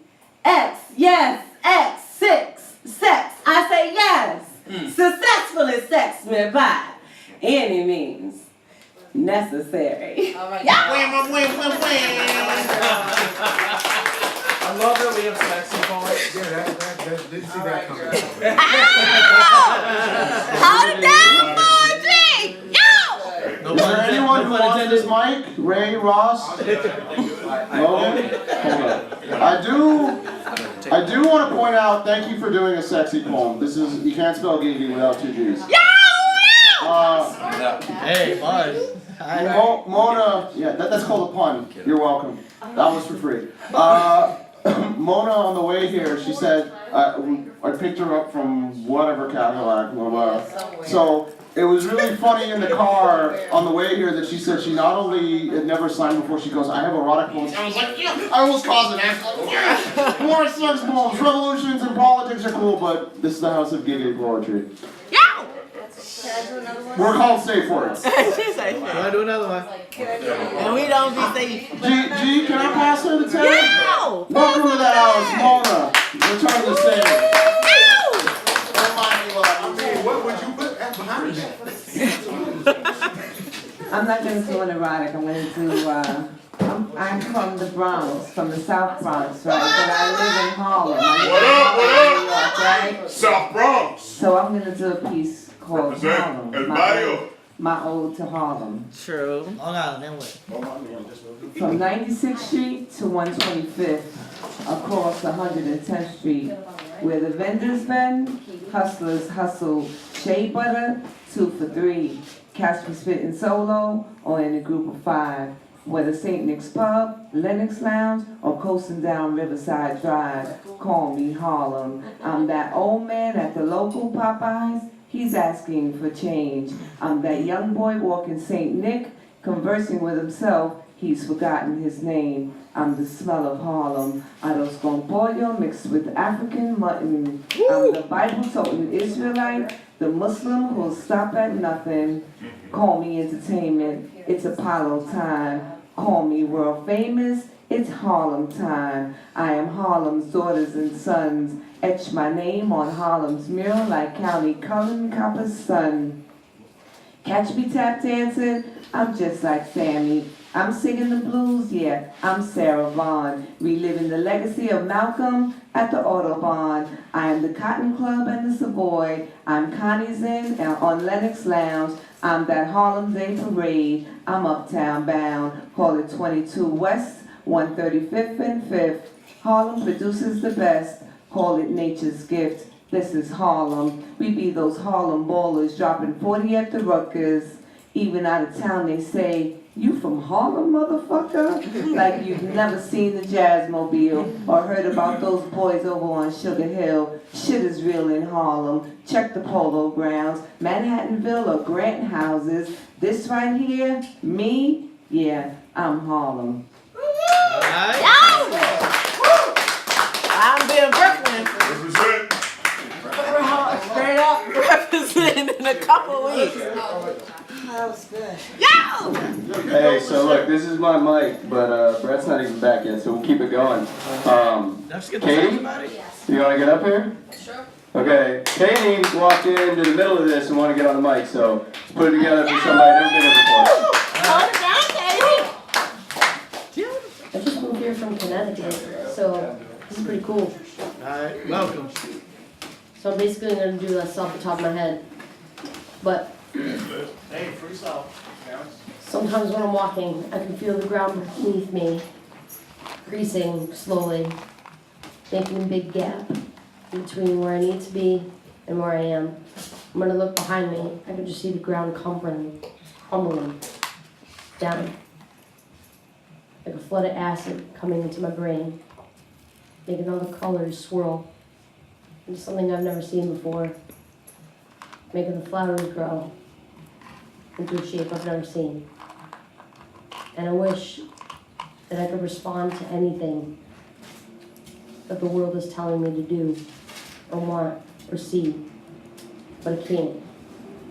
But I know in time it will come, and I will just be one with Earth, and it'll be just fine. But until then, I'm crumbling right down into the ashes, into the gap that I am making, into where I need to be and where I am. So, if I see it from afar, it's like nothing mattered. And when I come up close to it, it's like I can see everything that's wrong, but I can't change it. And I know that it's going to take time. Everything's just going to be just fine. And that's all I need to say to myself every single day, is that it's just going to be just fine. Until the tears start strumming down my face. Until I hit the keys on the piano. I start singing everything I didn't know about, everything I didn't know how I felt. Everything that's inside of me comes out. And I don't know how to be human again until I just stop and just take a breath. So until that day comes where I can stop and breathe and think and breathe, just breathe. Everything's going to be okay. Everything's going to be just fine. That's all I got.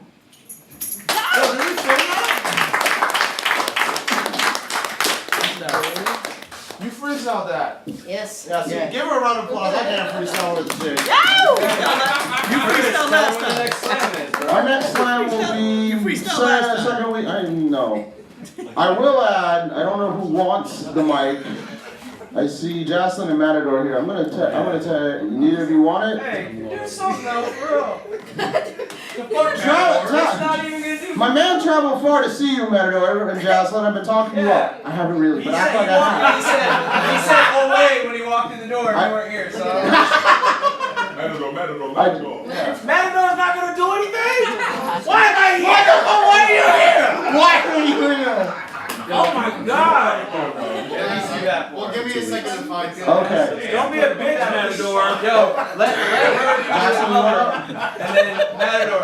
I'm home for you, so like she's gonna do things so you can get ready. Gigi got me feeling some kind of way. I want to do a sex poem at some point. But for now, Curtis, Dude, don't we do ever not want to do a sex do not ever write a sex poem. You are forbidden. I How swear to am I God. forbidden? Because I just said so. Don't ever don't ever do that. He's got one. You know. He got one. No, I don't ever. You don't want to hear about it. No, I don't know. Leave that to everybody else. Curtis. Oh Curtis. my God. You want to go ahead and say grace? No, that's not what I was. I'm gonna tag. You having sex. And that's No, Curtis. No. Don't you got I'm gonna tag friends about I'm gonna the tag pussy? Jocelyn while Matador gets his poem up. But here's the deal. Giggity, who gets his poem up? Don't you pray for pussy? So here's the deal, right? So Tavis, you and I were talking about stage names earlier. About some of the best stages. My favorite right now, this is totally true, there's a poet in California, her stage name is Annabelle of the Bumblebees. That is the dopest fucking stage, anything of the Bumblebees. Next to this, there is a host somewhere who with a straight face has to say, coming next to the stage, put your hands together for... and try not to break. So, Jaslyn is on her unofficial official stage name is Cover Girl because her wonderful gimmick. She writes her own stuff and she is a fabulous writer, but she has more covers memorized than I think anyone else. So she may or may not do a cover or a poem that she wrote. But ladies and gentlemen, I'm going to tag Jaslyn and then Matador goes after her. Jaslyn Diaz, everyone, give her a round of applause. Alright, yeah, so I'm gonna do a cover. This one's S for Lisp by Watsky. Yeah. So, someone said to me the other day, I've got a lisp. A stranger, you know, they said I've got a subtle lisp and I should know I sound a little stupid doing spoken word when all my words with S in them are spoken so absurd. And I'm not upset. Okay, it just sucks. To think you're speaking normally for 2 decades and then shucks, find out your stuff sounds like a stanza of Severus Snape's toughest parcel tongue as pronounced by Daffy Duck. So I will say this. My subtle lisp is not sinful. I'm not sorry Saturday. I'm not sorry Sunday. I'm spiritual. And when I speak, I celebrate the Sabbath 7 days a week. I've got special S sauce smothered on my skull walls like a tossed salad. So silk screen the Sistine ceiling on my soft palate. I sing along with super singers reciting Sufjan Stevens songs in skinny jeans. Dance salsa with soccer moms sneaking out skippy see-through sarongs. I will answer your questions in stout with my sexy subtle lisp and sparkling inside your smile. What's my surname? Watsky. What's my size? Stocky. My city, San Francisco, it's so sweet now slow, see. I've heard some steamy stories of oral sex, but I'm not stretching to say that one time I made a lady climax by speaking in a section of a Shakespeare sonnet in her split legs general direction. I scribble all essays, You got it. I scribble all essays, oh man. You got it. I scribble all essays. Oh man, You're wow. drunk. I got Maybe a little bit. I saw some Jack in your purple haze. That's what it was. I scribble all essays. Oh, wow, man. I shred them and sprinkle all S ashes. My speech doesn't give a spot to cease and all of it passes. I slip past straight S's to straight. Man, what's wrong with me? I skip past straight F's to straight S's in my classes because my speech stays second semester senior status. Seriously, so soon. So sick, 6th grade school kids call me sofa king. I'm a tongue starer, slam with Sammy Sosa swing. So tight, I sleep upright in a small cell and sing and sail the 7 seas on steamer and steamer where speedboat's sinking. Still too soon. Anyway, screw an SSOS, I'm straight SSS for save someone's standard. Studied at Emerson's School of Savage Speech, sup Stanford. I spit sexier than Summer Sanders, Sarah Silverman, Susan Sarandon, Susan Spacek, Sally Struthers, and Selena.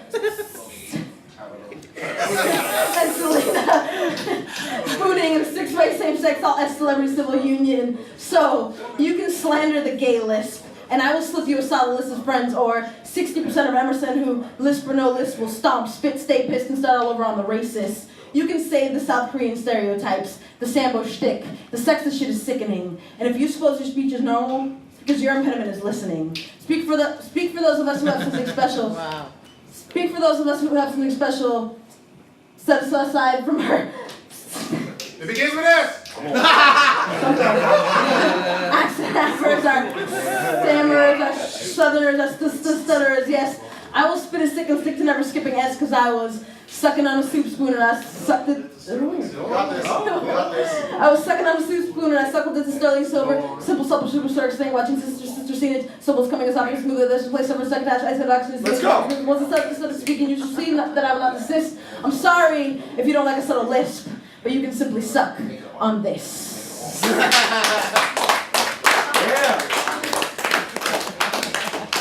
Ladies and gentlemen, El Matador!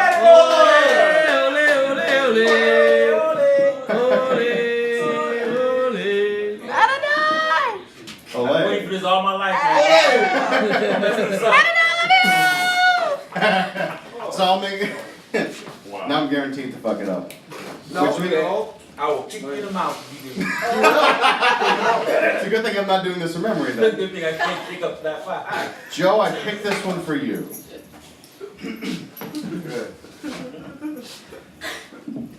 I hated Scooby-Doo for the laugh track and the repeated sound effects and the lack of movement and the repetitive head bobs the characters did while talking, which I knew were to create the illusion of movement. But I especially hated the background cycles. You ran past that same base 4 fucking times. How has the creepy coin collector not caught you yet? Marked out. To keep my sanity, I could have stopped watching the show very easily because I only ever watched it on tape. But instead, I would tell myself that the gang was running in circles to eventually disorient their masked pursuer and lose them in their recovery. So I would sit there, letting the tape play, gritting my teeth over my wrestling arms. How many hanging airplanes can you run past before the mummy realizes you're trying to make it sick? I should have welcomed repetition. I rode shotgun with Marty McFly every Saturday morning, saying, damn, damn, damn, looking at my wrist in sync with Doc Brown.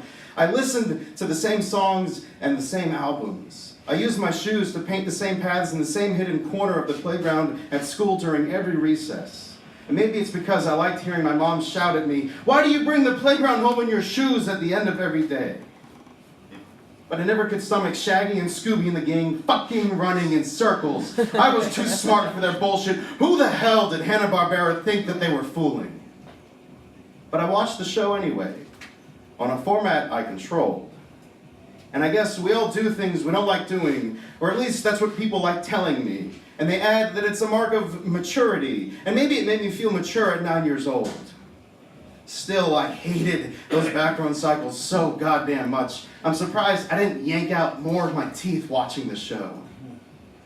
Running in circles is always more frustrating when you watch someone else do it, because you think you know how to fix it for them, and you assume that they want to.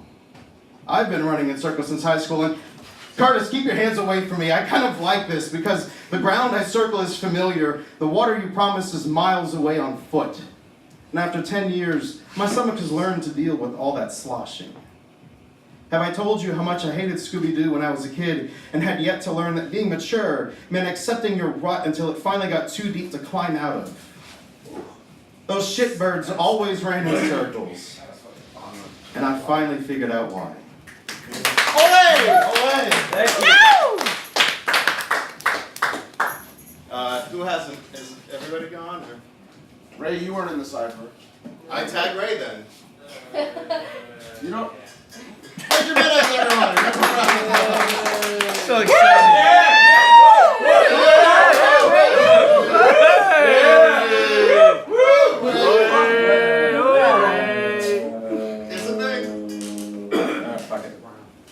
All right.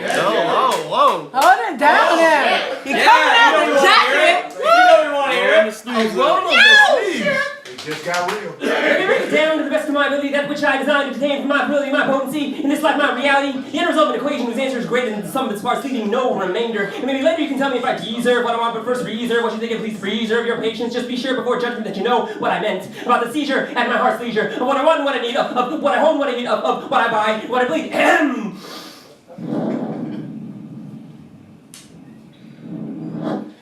I want my mouth to whip about and whittle down all those little words I want to waylay, while my tongue and my lungs to swing across rungs, hung from metaphors, slung from synonyms, my words smarting like we've just been stung, but sweet like a strum that's just been strung. If I not to say that I sang a song that I've just sung, I want the metal of my mind folded 1,000 times, locked and loaded with 1,000 rhymes, the patience of a priest who's preached to thousands of minds, the tenacity of a criminal who's committed 1,000 crimes. When I take a chance, every chance I get, to track those children that cherry-pick their choices, choosing to chill instead of changing the track of the train, dragging on its way to a charming tripe. A good risk is a rare gift, like a good riff is a nice shift. I want to live my life like there's no life to live tomorrow, to suck the marrow, and mock the sorrowful, but living the life of the life less lived means making the moment monumentally big, by matching your mind to the matter at hand, handing over nothing as a matter of course, thinking of course that none would choose, but still choosing to play even though you might lose. I want to take a chance, make a move, take a risk, to lose the gameplay again today, find a friend, I want to break it down, break it off, pull it down, blow it off, take a stand, stand alone, fight the man, have a plan, play it loose, loosen it up like a goose, to laugh it off, laugh it up, take it off, cover up. I want my hands to stay steady but still be at the ready. I want my hands to stay steady but still be at the ready. I want my hands to stay steady but still be at the ready.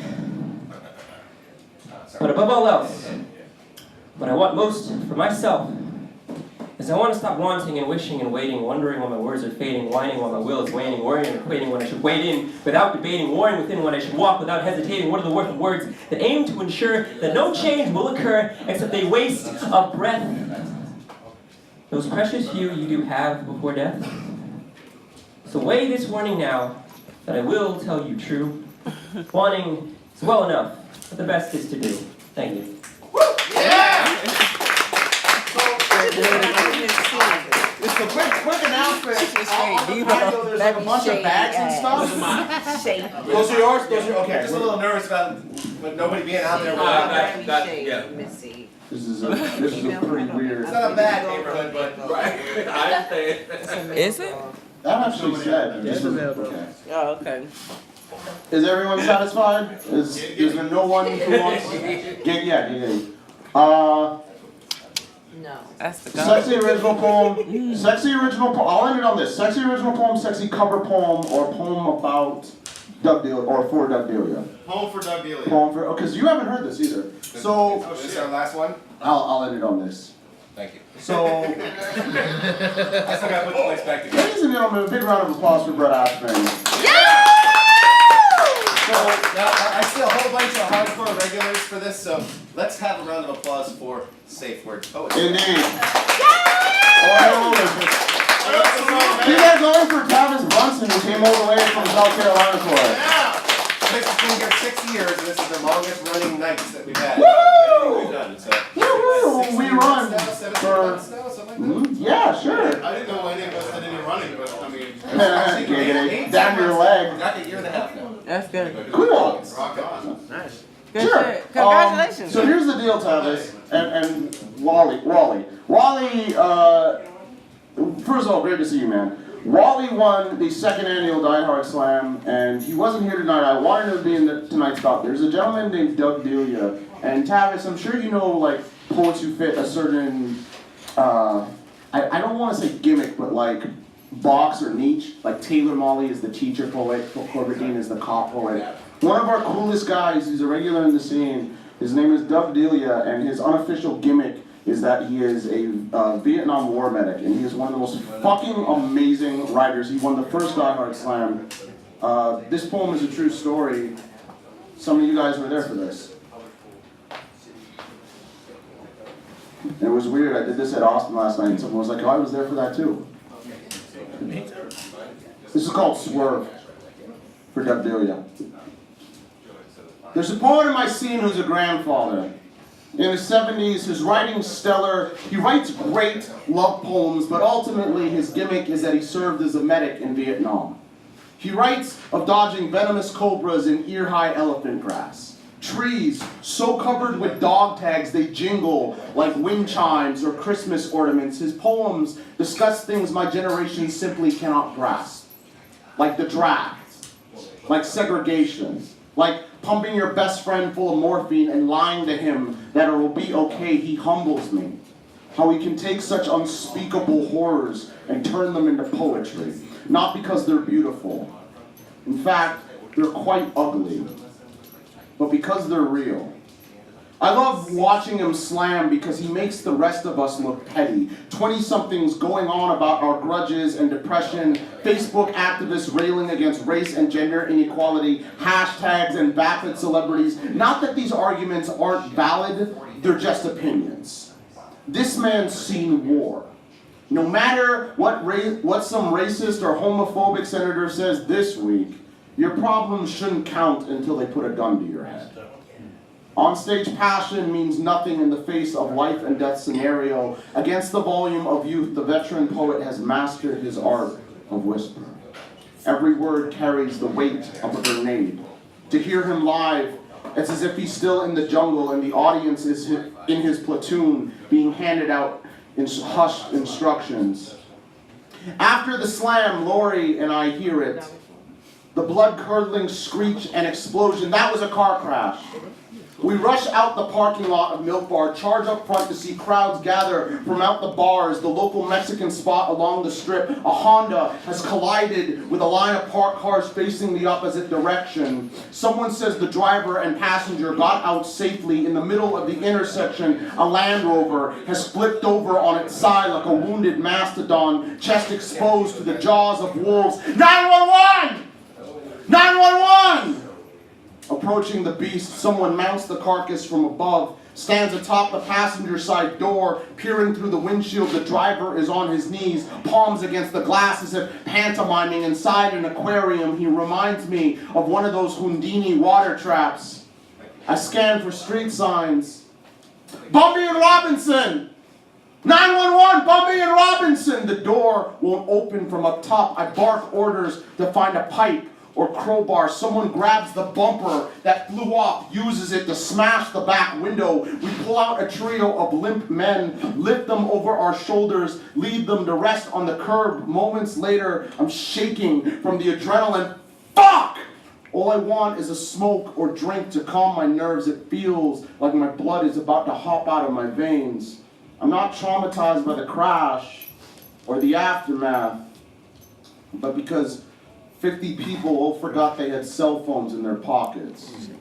An entire mob, and no one's first thought was to get street names. I meet the couple from the Honda. He says if he hadn't yelled out, "Swerve!" to his girlfriend driving, it would have been a head-on collision. By the end of the night, I end up saving 4 lives. 3 from the crash, plus one of our poets left her insulin pack back at the venue. I still have to drive across town, leave it on her doorstep at 4 a.m., but not before I encounter a woman who arrives after the tow truck. She screams her head off at the cops, causes a scene. "That's my friend! That's my friend! I need to talk to him!" Great, now he's on a stretcher and they won't let me talk to him. The clouds start to drizzle. I am wet, panting, exhausted. I look to Lori as if to say, is this bitch fucking serious? Is this really happening right now? Honey, I'm not saying you're a bad person. You just have to know how this looks to the rest of us. Your friends just survived being crushed to death by thousands of pounds of glass and metal, and somehow you're making it all about you.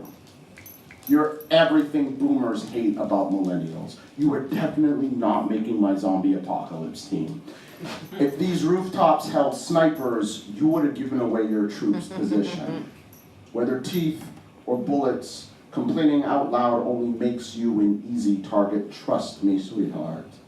If you don't know how to tiptoe across eggshells, you're not ready to dance amongst landmines. Ladies and gentlemen, that is the Say Word Poetry Slam. We will be here in March. Come see Wally B's feature, pardon me. All poets look alike to me. What day in March? Marked out. Go see Kira and friends Saturday at Sleeping Moon. Come to the Magic Game on Sunday. My parents are out of town until next Wednesday. At some point I'm thinking of having a house party. Joe is also hosting a night at Little Indies on Monday called Shut Up and Write. Talk to him about that. Shout out to everyone who drove all across the state and the country to be here. Salute, all hail Olympus. That'll be the night. Just don't give a shit about your kids. Talk to them about your kids. If you're not mad, I can't believe that. You're not. Listen.